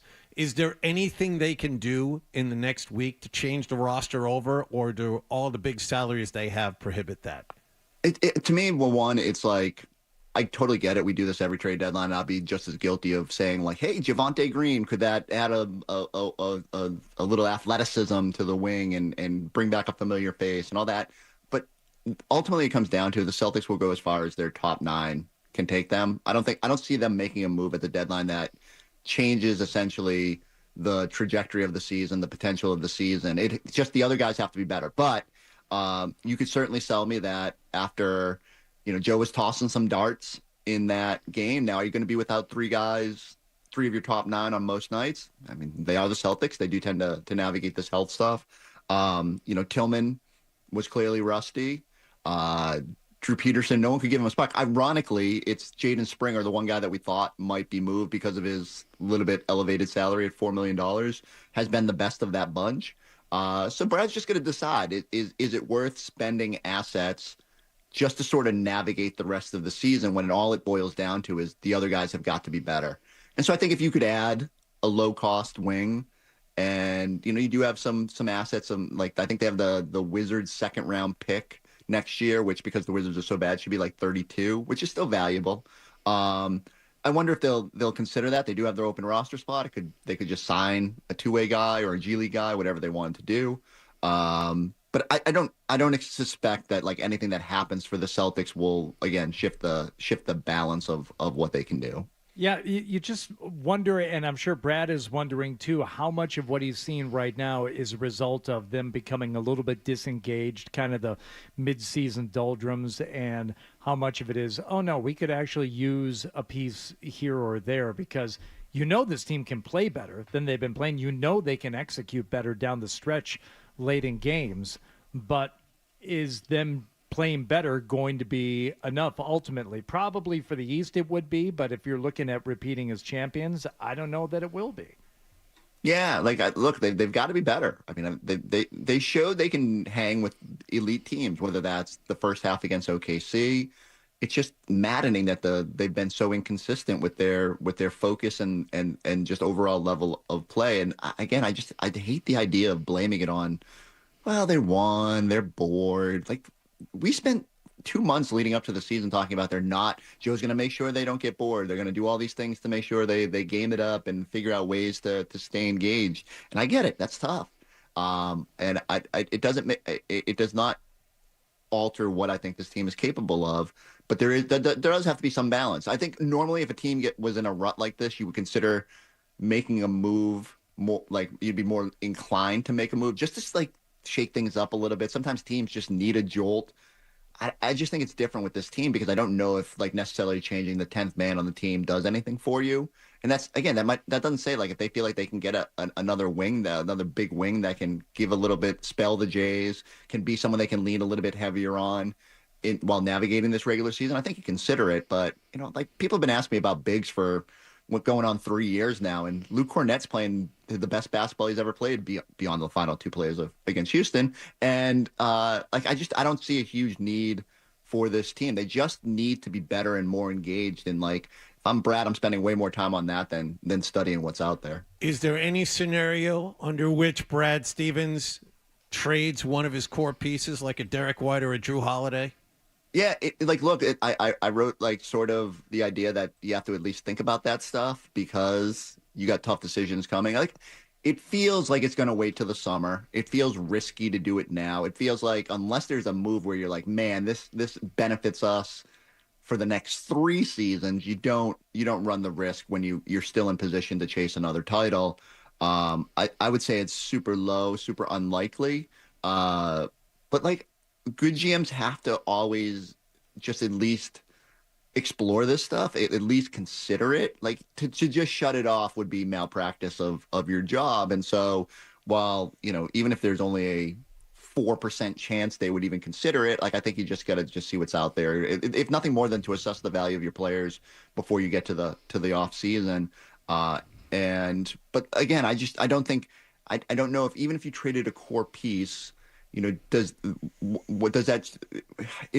it's all like what you would get in return, right? But I don't think it makes you better this year, and I'm not necessarily sure it's the right. If you can keep this core together, and if everybody is engaged, if you believe that some of the decline in play is not necessarily age or health related, it's more just like guys are not completely locked in, then you ride with this core. All right, let's go to the phones. Steven, you have a trade proposal. Ooh.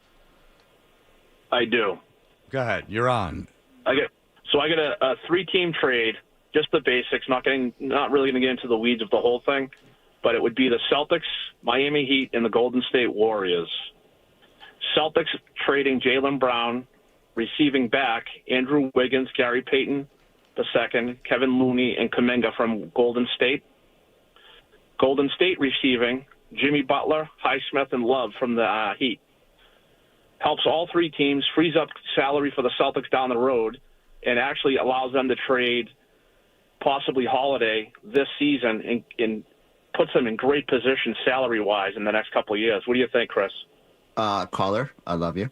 Before I totally stomp all over your trade, so you want to trade a top 20 player for a collection of role players that dramatically lower your ceiling. I disagree. I think Andrew Wiggins isn't dramatically less than Jaylen Brown. I think Kuminga is a up-and-coming, absolutely starter on most teams. Like, there's so much trade value in this trade, and it allows them also to move on from Holiday at this point and get some value. It would be fun, Chris. It's not fun. No, I will not sit here and entertain. I like it, Steven. Top 20 players for look, Andrew Wiggins was a thorn in your side in the 22 finals. I completely understand the potential. Everyone thinks that they can turn Kuminga into the next great big. I do not, or next great forward. I don't know. These are why the trades hurt my head, and I don't even know what was Miami getting back. I lost track of it. Yeah, it was a very involved trade. Miami was getting a lot. The bottom line is let's not trade Jaylen Brown. Let's just figure it out. I understand, again, summer, there's going to be tougher decisions about what the future of this team looks like based on, what guys want for their future, what the ownership can pay for to keep here. But you have a window to win another one, and I guess that's big picture wise, I guess this is the other reason I'm a little frustrated that they're not a little bit more engaged. They have a chance to be part of an elite group of teams that won back-to-back that were, I don't love the word dynasty, but were dominant and everything. To be true contenders for multiple years, in addition to winning, have a chance at winning back-to-backs. And to me, it's just the very notion that you would trade a 28-year-old Jaylen Brown. I'm out. I'm out already. I can't wrap my head around that. I love it. When the new chaos, Fred. Yes, indeed. When the new owners come in, though, are they going to have to shuffle? They're going to have to move some things, right? Like a guy who buys this team isn't going to want to keep paying these taxes and everything else. The argument is if they win 2 in a row and if you just want to keep the band together, you got to keep paying it. But, draft picks get frozen if you're a second apron team again. It complicates the long-term path. I think everyone understands, Porzingis, Holiday, they were brought in there for this little window, and then there's some evaluation that has to happen after this. I don't want to see Kristaps Porzingis leave. I think we all know Drew Holiday's getting a little bit older. You have tougher decisions to make about how this looks. But while you can keep the band together, let's rock out. I mean, if you're a new owner, you're spending $6 billion to buy the franchise, probably another $1 billion for a new arena. And then you have all of these salary cap, these cap tax money on top of that. I don't know what the appetite is. Pat, you are on with the great Chris Forsberg. It's an honor. Thank you. Wow. Mr. Forsberg, as a plugged-in insider of people that know Indiana basketball and Villanova basketball, do you think Brad Stevens might think about it to go to Indiana as their head coach and or Villanova as their head coach? Because what more does he need to do at Boston? He's done everything perfect. He's 48. I think he wants to coach. What's your thoughts there, bud?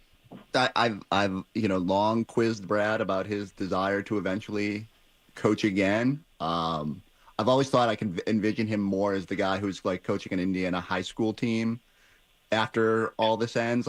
Look, every coach and every GM knows how this goes. It eventually ends badly, and it seems impossible based on the success they've had and how good Brad is at his job. But invariably, there will be a time when the Celtics go astray It might not be even the fault of Joe Mazzulla or Brad Stevens, and there will be change. And maybe then he'll consider it.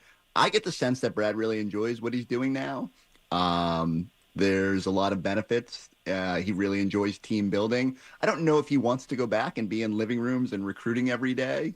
But I agree. I think, once you're once a coach, you're always a coach. But I think he gets to scratch that itch a little bit, even as just because you're GM doesn't mean you're not helping to direct these guys and imparting advice, not on the same level. And he definitely stays out of Joe's way.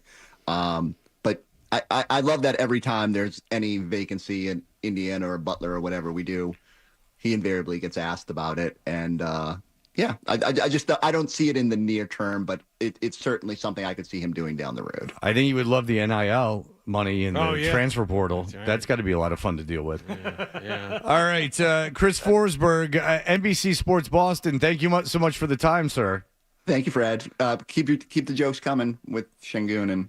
Yeah, you remembered it. It's the kind of joke that sticks with you. Hey, you got that right, Chris. I'm probably gonna go use it somewhere when I'm out and about today and just see what kind of reaction it If gets. you can somehow work it into the broadcast tonight, that would be great. Yeah, run it by Eddie House. See how that goes. Yeah, and if you're going to do my material, I just ask that you don't do it within 30 miles of Boston because this is my town. Perfect. Okay, if you want to go, showcase it or try it out, kick the tires. Go get out of New England. Okay. Oh, I can't use it in Worcester. I think Worcester's far enough. Come on now. I think Worcester and Providence are okay. We're I'm trying to keep the basically scene another alive state. there, though. Huh? I said we're basically another state. I mean, Western Mass doesn't even count as Massachusetts. Oh, there you go again. Silly Central goose. Mass. No. Well, Central Mass does. Central Mass is absolutely Massachusetts. Western Mass. All right. Well, Chris Forsberg lives very far away from the team that he covers. Thank you so much for the time. We appreciate it. Later, y'all. All right. We have our first, as a show, big-time contest coming up. We do. And we're not having the contest today. It's so big. We're going to need actual people to participate in this contest, and we have a big prize. This is just the announcement of the big contest. In fact, I haven't been involved in a big contest, John. When was the last time we had a big contest? I think Game 7 of the Stanley Cup Final. That was the last one where we had everyone in the studio, and you absolutely loved it. I liked it that day. It's not something I'd want to do again. Yeah, that was it's just yelling. Game 7, 2019. I think that was the last time. Yeah, because then with COVID, people could not be. People needed to be isolated. It's not entirely safe now, but we're going to risk it. Yeah, there's bird flu. That's all I'm saying. All right, we'll be back in just a moment. TB. Hear it? I heard it. That's a TB cough. I have a productive cough. Thank you very much. All right, we'll announce this contest coming right up. Sports Hub headline.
He had lovely children who have their own families. And as he aged with his tremendous run for 20 years, as he aged, he got to be about 71.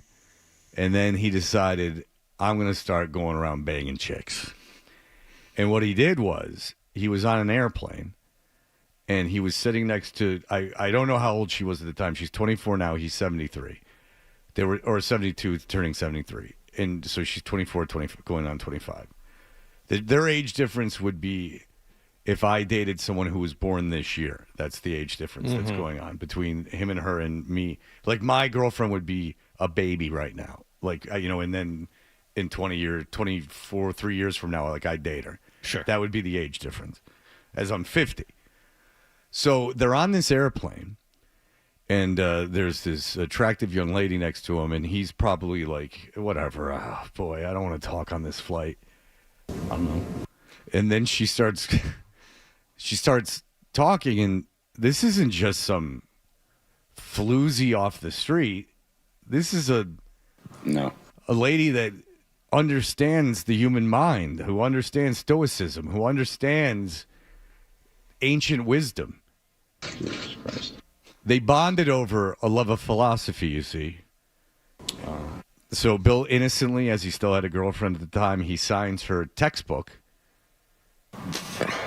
and gives her his telephone number. It's all very innocent. It's all just to share wisdom, to mentor, perhaps. But then what happens so often in life, and the next thing you know, he's in front of her house with his shirt off, confusingly looking for his car because he's old. Where's my car? I don't know. So he can't be the only one, right? Well, here is what we have in store for you. Are you half of a May-December romance? We're looking for people. It could go either way. You could be a gorgeous gilf with a young boy toy. Mm-hmm. You could be a man. You could be a 73-year-old kind of stocky fat guy with no personality that has a girlfriend in her 20s that you take to hay rides and take pictures of yourself with. You simp for, basically. Is it a sugar daddy arrangement? I've been hearing about these things now. There's websites that you can go to establish sugar daddy relationships. It's happens, I guess, far more frequently than we think.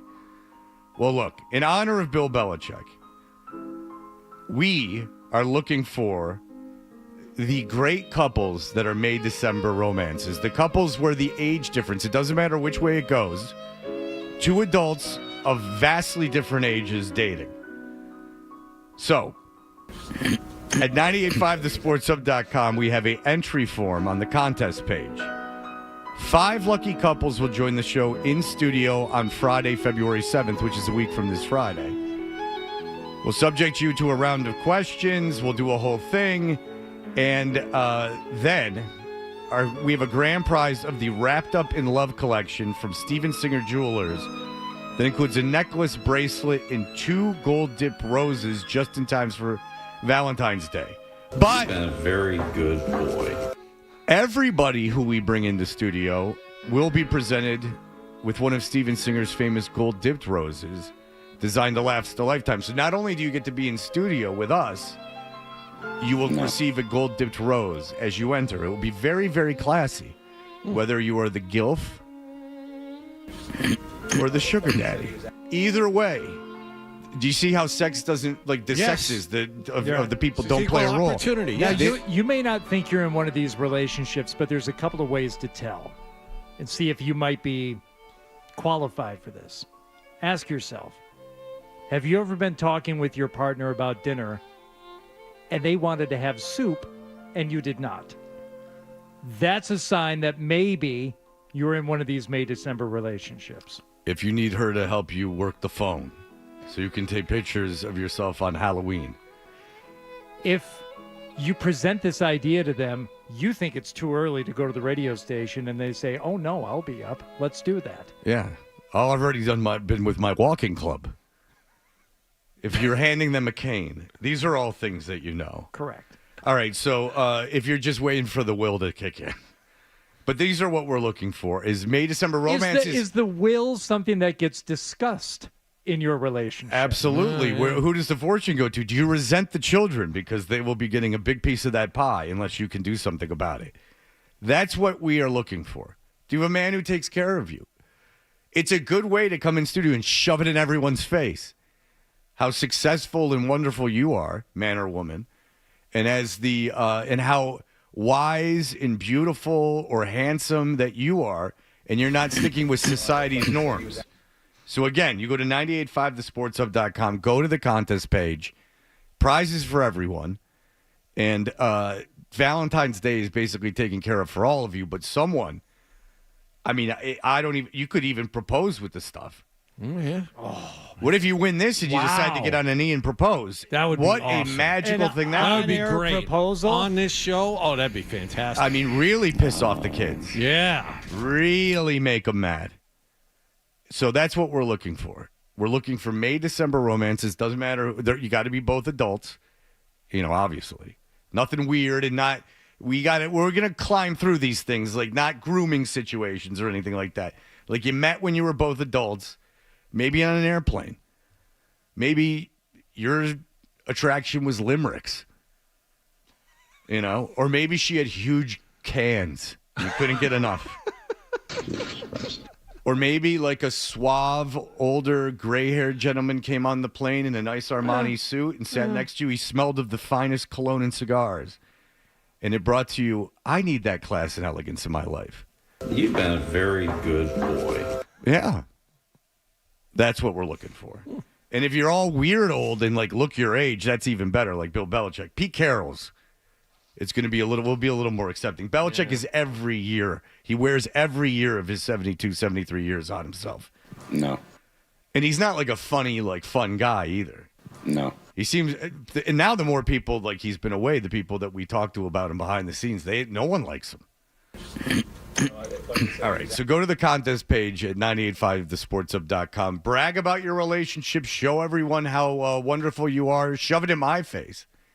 Do it to me. But know that. So thank you to Steven Singer Jewelers. He's going to be here. It's going to be a whole thing. So please, we need 5 couples, and we need them by next week. You know what I'm saying? So go to the contest page at 985thesportshub.com. Billy Jaffy is here. He, despite his going to prom with a senior when he was a freshman. He dated an older woman. He is with someone who certainly looks younger than him, but I don't know if there is that big an age gap. I think Victoria swept him off his feet, and he did everything he could to put a ring on that as fast as he could. She's a beautiful, wonderful woman. Yeah. Let's talk to him in just a moment. You're listening to Toucher and Hardy on the Sports. What is...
Sports Hub, a Beasley Media Group station. Sports Hub headlines. Well, the Bruins went to Buffalo last night and got embarrassed by the worst home team in the East. The Sabres got hat tricks from Tage Thompson and J.J. Peterka. They blew the Bruins out 7-2 in Western New York. Mason Lowry scored to give his team a 1-0 lead, and then things went very south. Yeah, no, that's exactly it.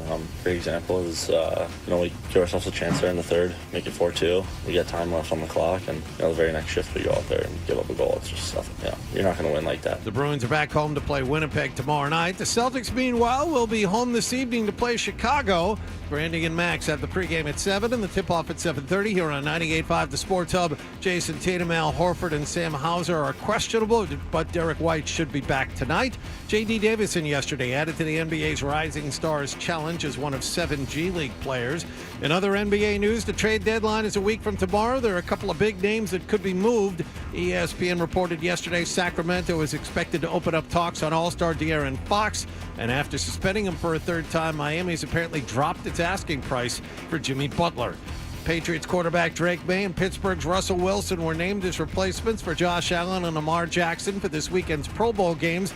Also, Patriots secondary coaches Brian Belichick and Mike Pellegrino will not return. And the Red Sox signed free agent infielder Abraham Toro yesterday. He and the team's top 3 prospects, Marcelo Mayo, Roman Anthony, and Christian Campbell, have all been invited to Major League Baseball spring training as non-roster players. Sports Hub headlines are brought to you by the up $14.99 big deal meals at the 99, like the chicken and sausage al forno, available every Monday through Wednesday for just $14.99. You gotta love the nines. I'm John Wallach of Boston Told for Sports, 98.5 The Sports Hub. Your next update at 9:30. Listen to it, laugh at it, get mad at it, agree with it, argue about it. It is Boston Sports. Boston Sports. And it is all we do. 98.5 The Sports Hub. It's called rising and grinding. Start your Got day. your finger on the pulse, Fred. Begin your Seldom day right and never wrong. right here.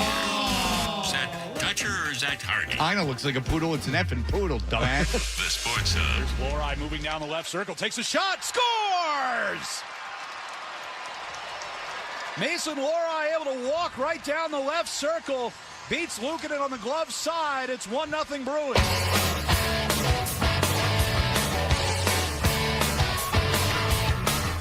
New documentary out about the SNL 50-year anniversary. Questlove, of all people. Imagine him getting involved. Made a documentary. It's supposed to be really good, 2 hours long. I think it's on Peacock, about all the musical guests.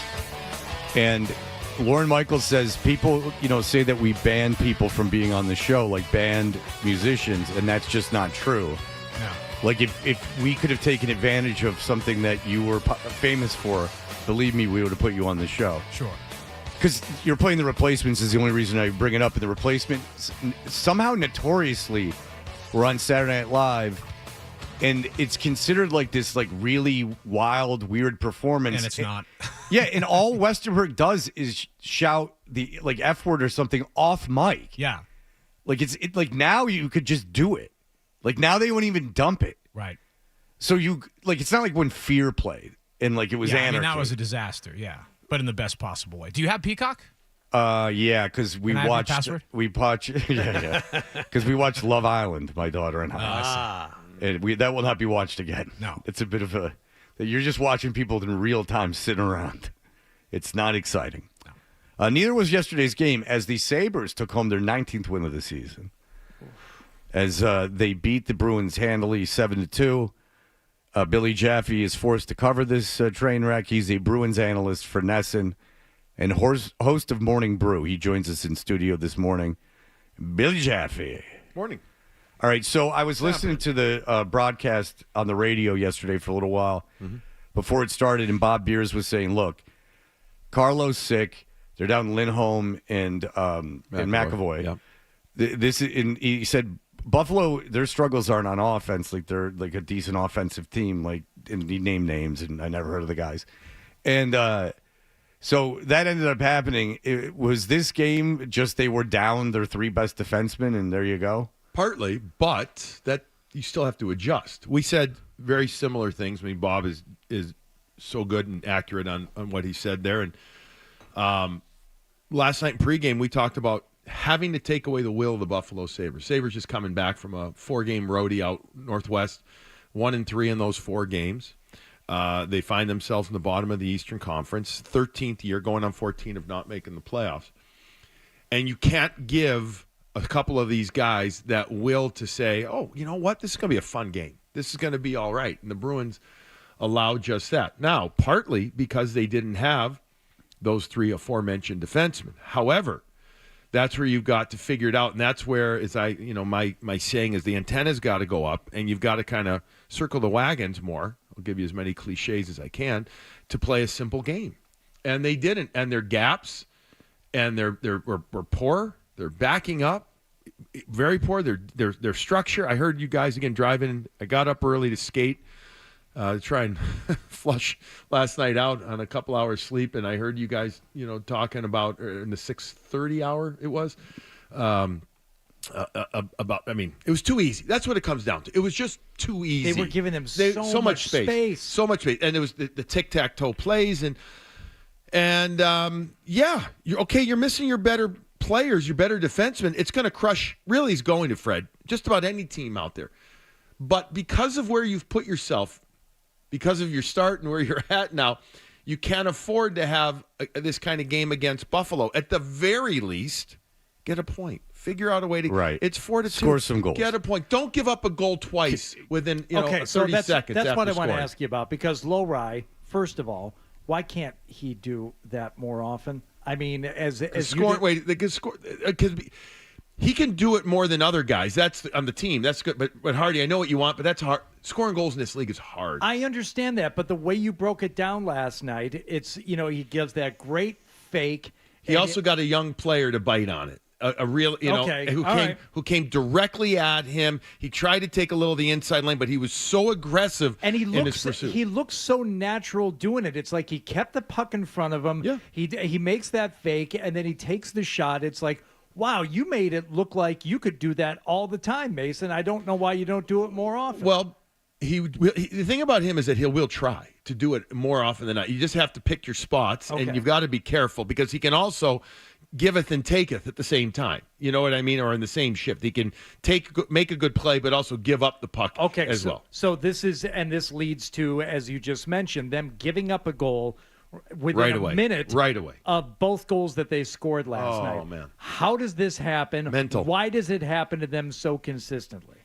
How does it happen? Or frequently, I should say. It does happen frequently, way too frequently. I'm sure Ty, on come Saturday Hockey Show, will have the number of times that it's happened. Where it seems like the mindset. They lose, they come out, and it's not just one line either. It seems to be symptomatic for just about everybody. And what happens is I never felt like they were mentally engaged in this game last night. I never felt like they were totally mentally engaged. And you get that one goal, and I think you take the breath saying, okay, we're going to be all right. We get the first goal, right? Or you get the second goal after you're down 4-2. And you could even see, I'm the last thing I am is a lip reader, but I think Marchand said, that's a big goal. That's a big goal, guys. That's a big goal. Meaning, like, this is the Buffalo Sabres you're playing. They are known for giving up big leads, like in a game, in a period.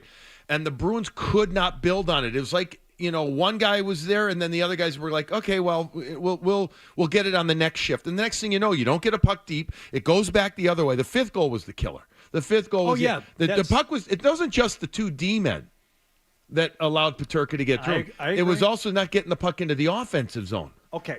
Whereas other teams seem to smell blood in the water when they score a goal. They're like, okay, now we've got momentum on our side. Now let's go out there. Let's get another one here in the next shift or two. I think they take a breath, and that's they do the opposite, and it certainly hasn't always been this way with this club. But I would say most clubs, they get that jolt after they score a goal. It's like, all right, that was fun. Let's go do that again. We got them on their heels a little bit, and what is it? I know. Is it like a mental lapse? Did they somehow feel comfortable when they made it 4-2? I don't know about comfortable. No, definitely didn't feel comfortable. But it's details. It's getting the puck deep. It's then both the defensemen, Wotherspoon and Lowry, deciphering. One's got to stay on the guy, instead of allowing the guy to go through two of them, middle of the ice. It's it's just obvious details, Hardy. That's what it is. But it starts with making the right play. Whenever the Bruins are not a score off the rush team off. They're just not. They're not the bottom few in the league, but that's not how their DNA is. They're made to get pucks up through the neutral zone and then get them deep. We have seen it umpteen times when they're successful, how well they play the low game, using the net to their advantage, off a cycle, whether it's Pastrnak to Geeky that has been spectacular lately, or even the other play. We saw it with, the Patra line a few games ago. Their cycle play, fantastic.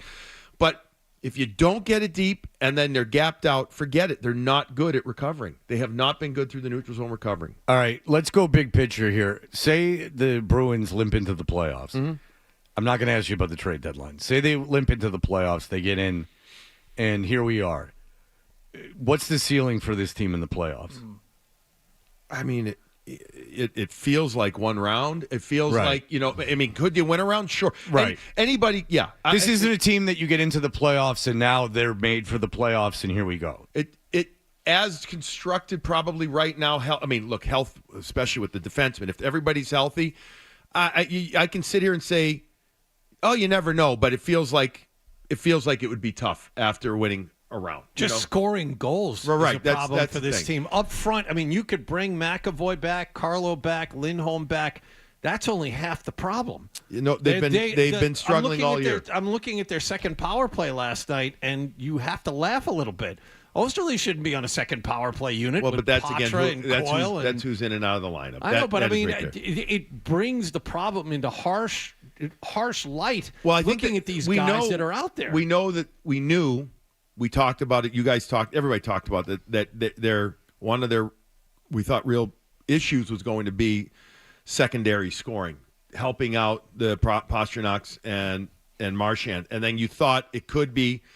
If we want to go through it, it could be guys like should be guys Zaka, Coyle, Geeky. Geeky's bringing it now. You got to tip your hat to him. He's bringing it. He's doing his job. Frederick, et cetera. That would be that secondary, and then they'd still have to add John. You're not wrong. And they just haven't been able not only to get the offensive production from those other guys, but now they put themselves, as you guys well know, we talked about it last week. I know you had Fluto on too. That you're not going to look to make a big move. You don't have the assets, the draft capital to do that, to make one of those big moves that they did for years, right? To bring in offense to help out, and so it's going to be a very difficult.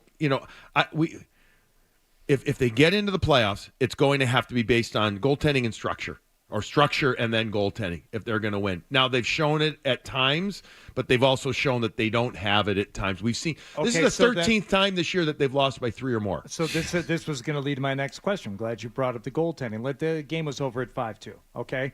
Of those 5 goals, how many does Swayman want back? For sure, the Peterka first one from outside the left face-off dot. And I think it was the Peterka's second one that looked like it got him again high on the glove side, but I think that's the shot that went through the legs of whoever. No. That was Tage Thompson's third goal. That was a laser. That thing was nasty. Yeah, he can shoot. He's a big man. He's not physical. But when he's scoring, initially, he can shoot. In real time, before I saw that it went through the legs, and it had that vapor trail coming off of the riser. Well, and his first goal was a vapor trail, too, because the Bruins gapped, completely overplayed on one side, gapped out. And the Peterka goal, for sure, he would say he'd like that back there. But, even Brick talked about on the broadcast what a shot. It was a shot, but and I asked Razor about this last night, and he talked about how anything from outside the dots, the way that it's going now in the NHL, that goaltenders will say that they should have that one. Okay, so we've seen Swayman play well enough recently to know that he can get hot. Can he get hot for an extended period, not just a game? He can. Yes, he can. He can. Absolutely. So maybe it is that. Maybe if they limp in, maybe they can win a round. I look at these, where do they get in? Rhetorically asking. If you're the number 2 and you're facing the top team, of course it's going to be harder. We've had numerous talks off air and stuff, and and other people have said this too. The Bruins kind of feel like the Washington Capitals of last year, who got into the playoffs It wasn't really close in the first round, but they got in. They stayed. They hung in there because of their goaltending, and they played a defensive way. The games were close-ish. But so here's the reason I ask, and the answer is obvious: is that come the trade deadline, if the thought you weren't going to ask me about trade deadline. No, I'm not asking. I'm making a statement. Is that come the trade deadline? I'm sticking by what I said, buddy. Don't you worry. Okay. That come the trade deadline,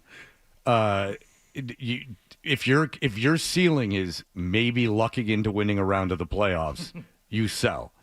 Like that's the time you sell. Now is not that you don't bring in a maybe reinforcement and give up assets to go win now. Like I don't, as a Bruins fan, I would not be upset if they traded like a Trent Frederick at the deadline if they could get something that would help them in the future back.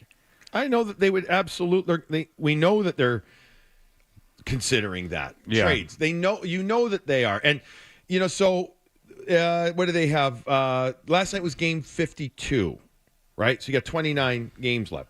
My math stinks, right? But that's right. Or was it 53? Regardless, 52 or 53 last night.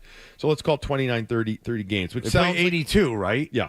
Yeah, so it would be 32 games left. Or 30 games. 30. Well, Okay. 29 or 30. I don't remember if it was last night was 52 or game 53. Okay, very good. Sure. Either way. Point is, you say, oh, there's a lot of games, but it isn't because because to your point, Fred, you've got to make decisions.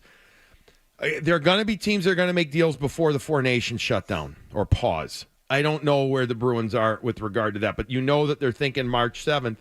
What are they going to do? And there's not that many games before that. So they're going to have to start making decisions. I think they're going to absolutely consider trying to regain some assets at times if they determine that what you just said, that they're a team that, okay, by the way, if you're battling for a playoff spot, I'm all for getting in. I am. Like, why not? Get in because you don't know. And when I say add, Fred, hear me out on this. There may be a player or two out there that other teams are looking to move to that you don't really have to, you could spend a 5th-round pick on. And that's totally fine. That's totally fine. Whatever with that, that's above my pay grade. I understand. But my point is this, is that, they got, before the Four Nations, they got 5 more games. I mean, they've got Winnipeg, as you guys were talking about, one of the best teams in the league coming up. Then you got the Rangers, who are playing much better right now. So you've only got 5 games before the Four Nations freeze. And, you might know an awful lot about this team, depending on what they do. Keep your eye on Marchand. That's the national story, is keep your eye on Marchand. Because I read something in The Athletic that said a 2nd-round pick in a very, very good prospect in return for Brad Marchand. I would hate to see him go. I'd hate to see him go, too. I like Marchand a lot. I'd like him to retire a Bruin, but, I mean, it would be up to him, too. Like, does he want to go on a team that can compete for a cup this season? Yeah. Like, does he want to win another cup because it isn't going to be here this season? Hey, can I say one thing real quick, super quick? Absolutely. Sorry. Saturday, we're doing a live morning brew with Jaffy and Razor before the game at Heritage Hall.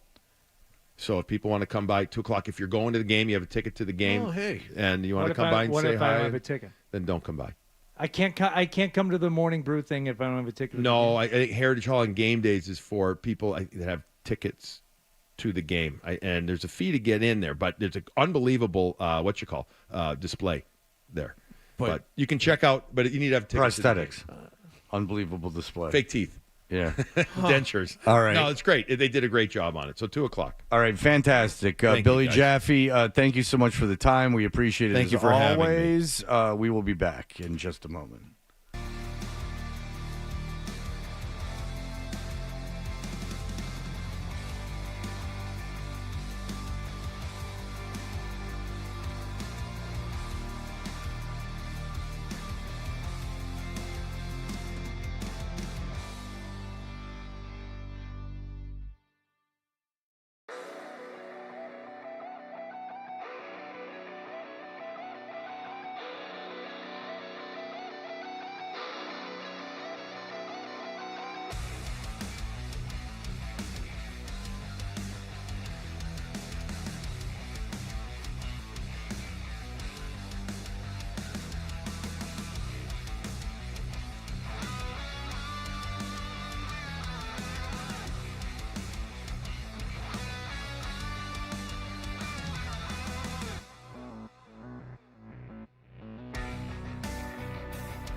should do the email bit.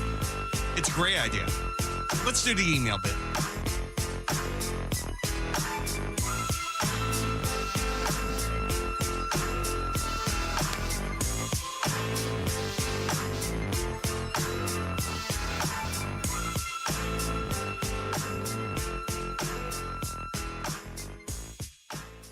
Hey, all right. We are Toucher and Hardy. If you want to get in touch with us, just go to 985thesportshub.com and get involved with that.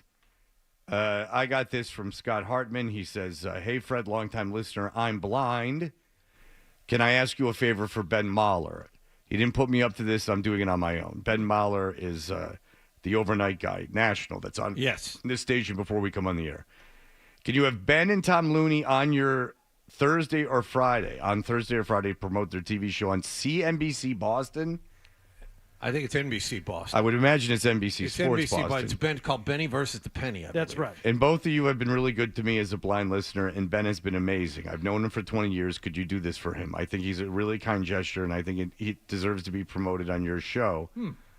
Yes, we will have Ben. See if Ben Mahler wants to come on early in the show, and because we can talk about his callers. You know, I'd listen to Ben Mahler every morning driving in. On the way in. Good lead-in. And we'll do it next. Here is, yeah. I mean, we had a guy that was a Christian sports guy. He was your partner in Christ in sports when we first started at the Sports Hub. That's right. He worked for Sporting News Radio, and when he had this Vietnam vet on, and and they made a promo out of it, and the Vietnam the veteran was referring to people in ways that would not be considered the way that you should be referring to people now. And they made a promo out of it and would play it, much to our delight.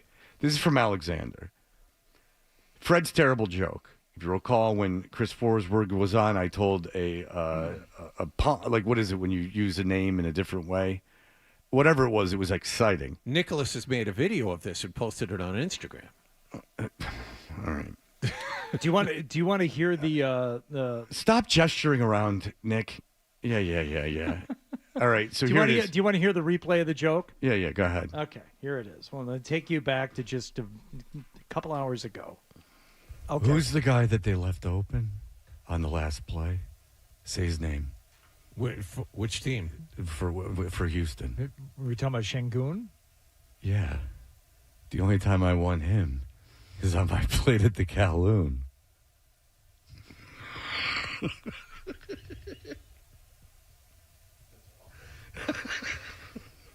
Chris, talk more about the late game execution, if you could, please. Yeah. The laughing was just friends. You really pleased yourself. Yeah, I really did. I just dropped a bomb on that whole interview. That segment right into a wall. I got bored. And then when I got bored. Really? Yeah. I hadn't noticed. I got bored during the interview. How about and so that? and you two were just, not you and Hardy, you and Chris were just going on and on and on about blah, blah, blah, blah, basketball. You got bored. And then I heard a name that sounded like Ragoon. And so I said, you know what I'm going to do? And all of a sudden you got interested. Yeah, again. and well, I waited. I bided my time. Did hungry. you notice I waited until they naturally stopped? Yeah. Oh, I laughed to myself when I first thought of it. And out loud, sure. Yeah, No, yeah. that's great. Yeah. When I first thought of it. Oh, but I oh. waited for you two to get through your nonsense. Okay. And then I came in but Hardy was going to ask a basketball question, so I had to cut Hardy off. Right. Because Hardy was going to keep this whole charade going. Understandably. Right. Yeah. So what I did is I said, wait a second. And I involved one of the other crew, like either one of you, any one of you could have said the guy's name. And then I paused. I delivered a home run. Right. And then I just sat back and sat in it. The ball hasn't even landed yet. So far out of the park. It says, so as bad as disruptive as Fred's Crab Ragoon joke was, it pales in comparison to what Wallach, small W, does 50 times a show. He's always giddy about the most inconsequential crap. I got this email. I wasn't going to read this one. Well, he gave me the business about my joke. And I was the only one. All right. And he has hashtag firewall, like hashtag nbird flu, if you need to know. I didn't read it before I read it, if you understand what I'm saying. Alcohol, February 7th. You need alcohol as a moderator for these couples. Stephen, you are thinking this is groupthink. Al Cole, because we are having a contest, Steven Singer Jewelers, with a great Valentine's Day jewelry prize, Untold Fortunes in jewelry. We are looking for May-December romances, the largest gap in age difference for couples that met when they were adults. Uh-huh. Yes, and so Al Cole will be in here, and he can coach you through the pitfalls of a relationship like that. Most women are looking for love. Yeah. So that if you want to get involved, that's on the contest page at 985thesportshub.com. How many couples ideally would we have in here? 5 is what we're looking for. I would say 8. 8 is a very, very seductive number. But we're looking for a woman that exudes 8 is what we're looking for. Oh. Yeah. That's what we're Even gonna if do. they're fat. Oh, to Al. That's not right. That's not. We don't need Al Cole. Yeah. That's what's A going on. penis can do it, man. I'll tell you. Okay, go ahead. I have one, and it's directed at Hardy, but addressed only to me. It says, and we were talking about Hardy's skills at replacing outlets in the first hour, and this guy's had enough. Joe has had enough. He said, it's about time Canton's Let me own- just say this. You're trudging on a minefield, and that mine is Hardy, and if you step on it the wrong way, it's going to blow your balls off. All right, fair Because enough. he does not like, as we've learned, to be mocked when it comes to electricity. I'm reading the email. It says well, you here, picked it out. it's about time Canton's own Bob Vila ate a big slice of humble pie. Right. Sick of it. I don't understand. It was, you were just describing stuff you were doing around the That house. was it? That was the whole email? That's the whole email. I don't understand why it is that people don't like it when you just show off your skills the way you do. Going to be more vicious than that. I will reiterate, I do not show them off. I am actually quite hapless in many of these situations, but I'll give it a shot. I'll try it. Mm-hmm. I like to oftentimes learn by mistake. Shocking yourself occasionally. Teach me, YouTube DIYers. Well, that's how you learn is by making mistakes. There's a I've been guy told I've been told to get Nicholas in the room. Adam told me to get Nicholas in the room. Let's do that if we can.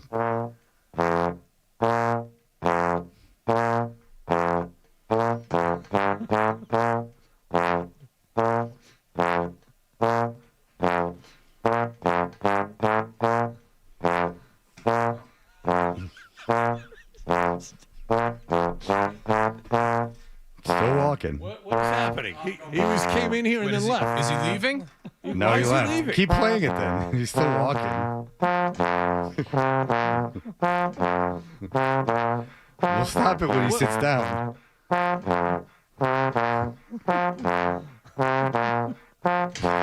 I know he's leaving the office. Oh, now we're gonna. Do we have the license to play it this long? It's me playing it, so it's fine. Well, he didn't care for that at all. That was them taking the elevator Did down. he just leave? Yeah. You notice how the elevator goes a lot faster broke when Nick. Nicholas is going down? He can get down to the P2 level. The Lickety worst is, split. though, when you're holding the elevator, the alarm starts going off and everything because Nick's got to mosey on in. He sat down. He's back at his station. He didn't quit. We were all on pins and needles that Nick quit, but he did not. Here's one from your boy Riz. He says, "Guys, no word of a lie. I've heard this bit live, and I was laughing so hard my ribs were hurting. The trombone is easily one of the funniest instruments ever to be played." That makes Adam happy. I even went back 4 times and heard the bit and watched it because it was so damn funny on my mama. Well, thank you, Riz. I found it interesting and fun, too. The video did not take off on the @Toucher and Hardy Instagram page. Not a lot of views, right, Nick?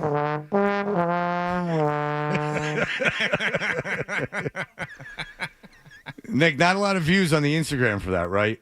No, it kind of landed with a dud. Yeah, a little bit. It's a niche thing, It's not as mass appeal, but the people who love it love it. Yeah, I mean, the people that are into the trombone are into the trombone, That's right. no question. Hardy, with this obvious case of the obvious case of Fred's case of the consumption, who are your top 3 choices for his replacement?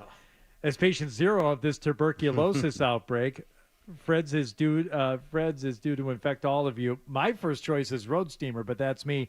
Dearest love. Have fun with that. Dearest love in this time of cholera, Clarence. Yeah, you want to hear? That's me breathing out. And that went right on the mic.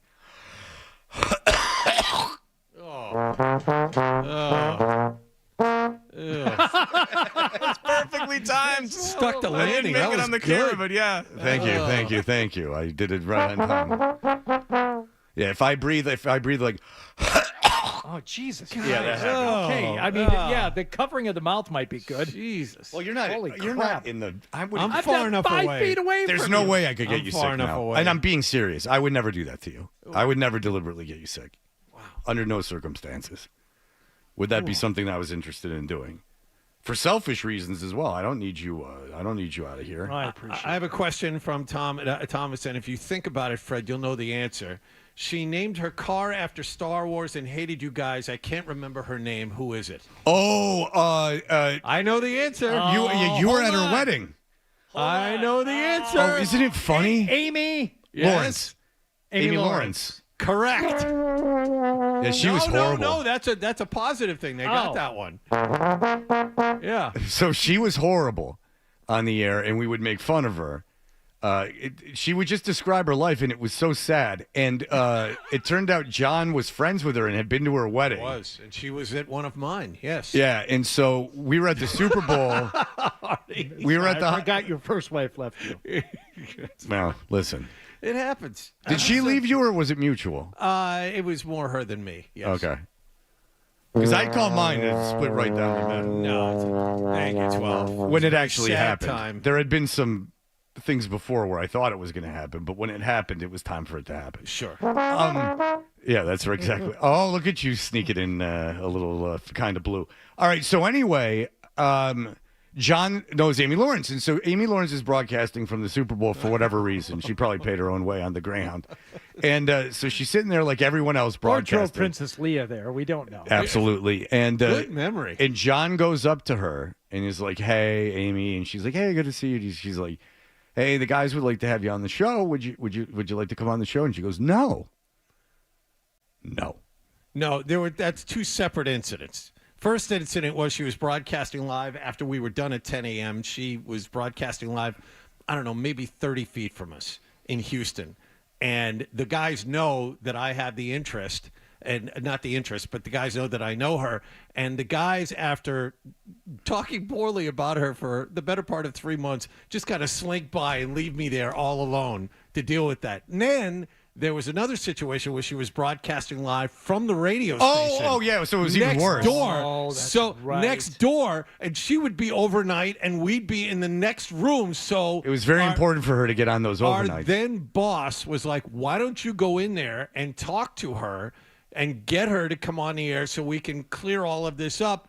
And that's when I went in alone to ask, and she said no. See, and 9 times out of 10, you should say yes. If somebody's goofing on you and they Well, Stephen invite- A. Smith did. Yeah, they invite you onto their forum, and then it's immediately disarming. And didn't Whoopi Goldberg do it with Opie and Anthony? Yes. Yeah, and it's like I don't think they felt bad for goofing on her, but they came away from it saying like, actually, she was pretty cool. Well, I And mean, she was Stern very cool is about made that. up with everyone Well, that he ever destroyed. Rosie O'Donnell. I mean, him and Rosie O'Donnell are best friends now. Are they really? Oh, yeah, I haven't heard this part of it. Is that and right? he had the funniest thing. And I can see him like not wanting to do Because it he anymore. went all in on her for months. And as you get older and evolve, I can see, and I'm being serious. Like as you get older and evolve, I can understand like not wanting to do that anymore.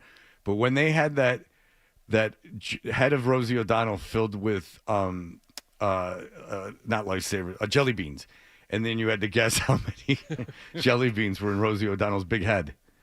I thought that was fantastic. Rosie came on one of his birthday shows. Is where they do the live broadcast and stuff. And she got up and did a parody song to those summer nights from Greece, right? But she changed the lyrics to be about her new friendship with Howard, and it was, Howard Stern, you live and you learn. Well, and performed it. And Performed you know, it for and the accept- audience for the ate it crowd. up. His audience ate it up. That had been listening to Lesbian Encounters and everything else for all those years said, this is what I like to hear. Yeah. Is fun parody songs set to musical theater. Yeah. All right. We will listen at Toucher and Hardy on Instagram, at Hardy985 on Instagram, and of course, please, I can't give you enough content. I need the people at Fred Toucher on Instagram. It's just one place. For the love of God, please. Here are the headlines.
He did it again!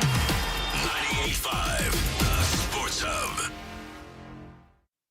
Is elongating. Weekday morning. Here goes Hardy.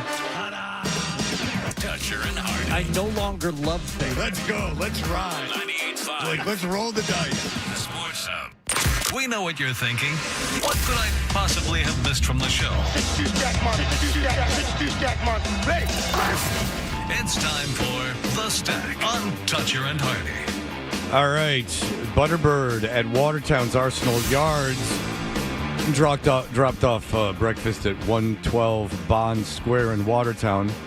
Open for breakfast, lunch, and dinner with counter service, a dining room, seasonal patio seating, grab and go, delivery options, and catering services. Chef Jason Santos, who all you guys knew about, invites guests to submit their sandwich creations. What?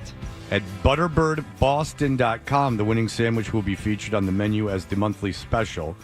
Stay updated and follow at ButterbirdBoston. There is a something that needs to be said. I was extraordinarily selfless, Artie. I let the boys and the people at WROR have the sandwiches, and I took a step back. That was really nice. Thank you. Thanks, Fred. That's all I wanted to hear. That was awesome. That's why I did it. Very nice of you. So I could talk about it. There's something on TV that says the going back to work debate. I didn't realize there was a debate. Wait a minute. Like, if your boss tells you have to go back to work into the office, you have to go back to the work in the office or you quit. Aren't we 5 years past this? Yeah, like, get back in the office if they want you back in the office. That's so fascinating to me. Like, what, as an employee, you have the right not to go in. If they want you to go in, you got to go in. Like, if you work at Foot Locker, you got to be there. You got to measure the feet and sell the sneakers. See, the stuff I've been seeing is the opposite of that. It's kind of pushing this agenda of, like, workers can't wait to get back to the office. It's like, what are you talking about? Well, all I said is all I saw that there was a debate. That means that there's one side that doesn't want to go in. And to that, I would say then get a job that doesn't require you to go in. I think that one side at your is own all peril, the by the way. workers. Yeah, I know. Everybody would prefer to work from home. I don't know if that's the best thing for business or for people. Oh, I agree that it's not the best thing for either of those things. And Yeah. of course, with what we do, we don't have that luxury. So, Well, I mean, I have the option I did last year of Oh, that's going true, yeah. out of town for 5 days and broadcasting from somewhere, but I don't want to do it. no, the product suffers. Yeah, and like the worst muscle to get rid of was after COVID, like when there was that option of like, oh, I don't feel great, I'll just stay home and work from home. I took advantage of that, and then once I stopped doing it, I realized how that was a terrible way to operate. So it just seems to me like your rights as a worker is if your boss wants you to come in, you come in, and if you don't want to come in, then you quit, and you get a job that you don't have to go into. Right. So what's the debate? If I had a business, I'd want everyone in. And if they didn't want to come in, then they didn't have to work for me. If you were the best whatever in the world, and I was lucky to have you, maybe I would try to put something together to satisfy you, but chances are no. But if you were doing amazing production and you were just doing everything that could possibly be asked of you and you were doing it from home, okay, may not be smart to ask that person to go, but there's a reason why they're asking people to come in. And Yeah. Stuff isn't getting done. Well, and then everyone's like, my productivity is up like 1,000,000%. Okay, well, they want you in. Like, right? Like if you don't, you can gripe about it and it's to say it sucks, but then don't take the job. Then go get another job. The job requires, it's so funny to me. Like if you work at Starbucks, you can't do it from home. You got to go into Starbucks and work there. Yes. In the building. Yes. If you're a cook, you got to be in the kitchen. Right. Same thing with any job. If they require you to come in, you come in. Yeah. It's fascinating to me that would be a debate. All you're doing is whining at that point. You're just whining about something you don't want to do. Grow up. Get a job that doesn't make you go in. End of debate. You should all be on the roads in the morning. The more cars on the roads, the better. I want you all on trains and roads. Yeah, there it is. Tuned into the radio. Not some stupid taped podcast of another interview with another dummy. Real, live, fantastic content that we give you. Fred, you had mentioned the consequence of sound 50 moments in SNL musical performance history. I mentioned, well, there's a documentary coming out. There's a documentary. One thing that I learned when Eddie Murphy was first pitched the James Brown Celebrity Hot Tub Party. Yep. Hated the idea. Really? The writers came into the room.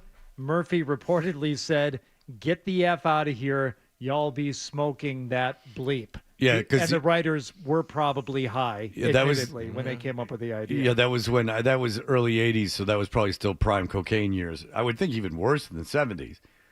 And, he didn't want to do it because it's a stupid idea, but it was such a great bit. It ended up being a great bit. Also, shockingly, Miles Davis did not go over well for some reason. Well, the fact that he had a terrible, terrible heroin habit, an active heroin habit, might have had something to do with it. And played with his back to the camera. So not great for TV. But the other Eddie Murphy note here was that we've talked about the band Fear going on SNL in 1981. Yeah, I know all about that, yeah. Yeah. Did you know Eddie Murphy was on stage? Because he's not in the videos of it. Toward the end of the performance, you can see Murphy join the fun at the back of the stage, grabbing a guitar and playing along. Oh, that's cool. Well, like John Joseph was there, Ian MacKaye was there, I think Harvey Flanagan was there, like all these luminaries of the New York and D.C. hardcore scenes. And what's funny is there was this, they did, like $400,000 worth of damage. They ruined the camera and everything, and it's like, no, they did like $200 worth of damage, and we knew they were going to do it. Yeah. Josh, go ahead. Hey guys, hey. Turn down the song a little bit, Em. Go ahead. Hey guys, hey. Hey. You're mentioning people wanting to work from home. It got me thinking. I'm a recruiter by trade, and for one of the gigs that I had, I was recruiting for delivery drivers. No joke, at least 2 of them told me that they wanted to work from home. Yeah, they wanted to drive from home. They wanted to drive around their living room. That'd be tough. I just hung up. Yeah. Yeah. Anyways, If you want a job that doesn't require you going to work, get in a job that doesn't require you to go to work. They want you to come into work, going to work. They're paying you. That's the way I look at it. Or form a union and tell them to go screw. All right, that'll do it for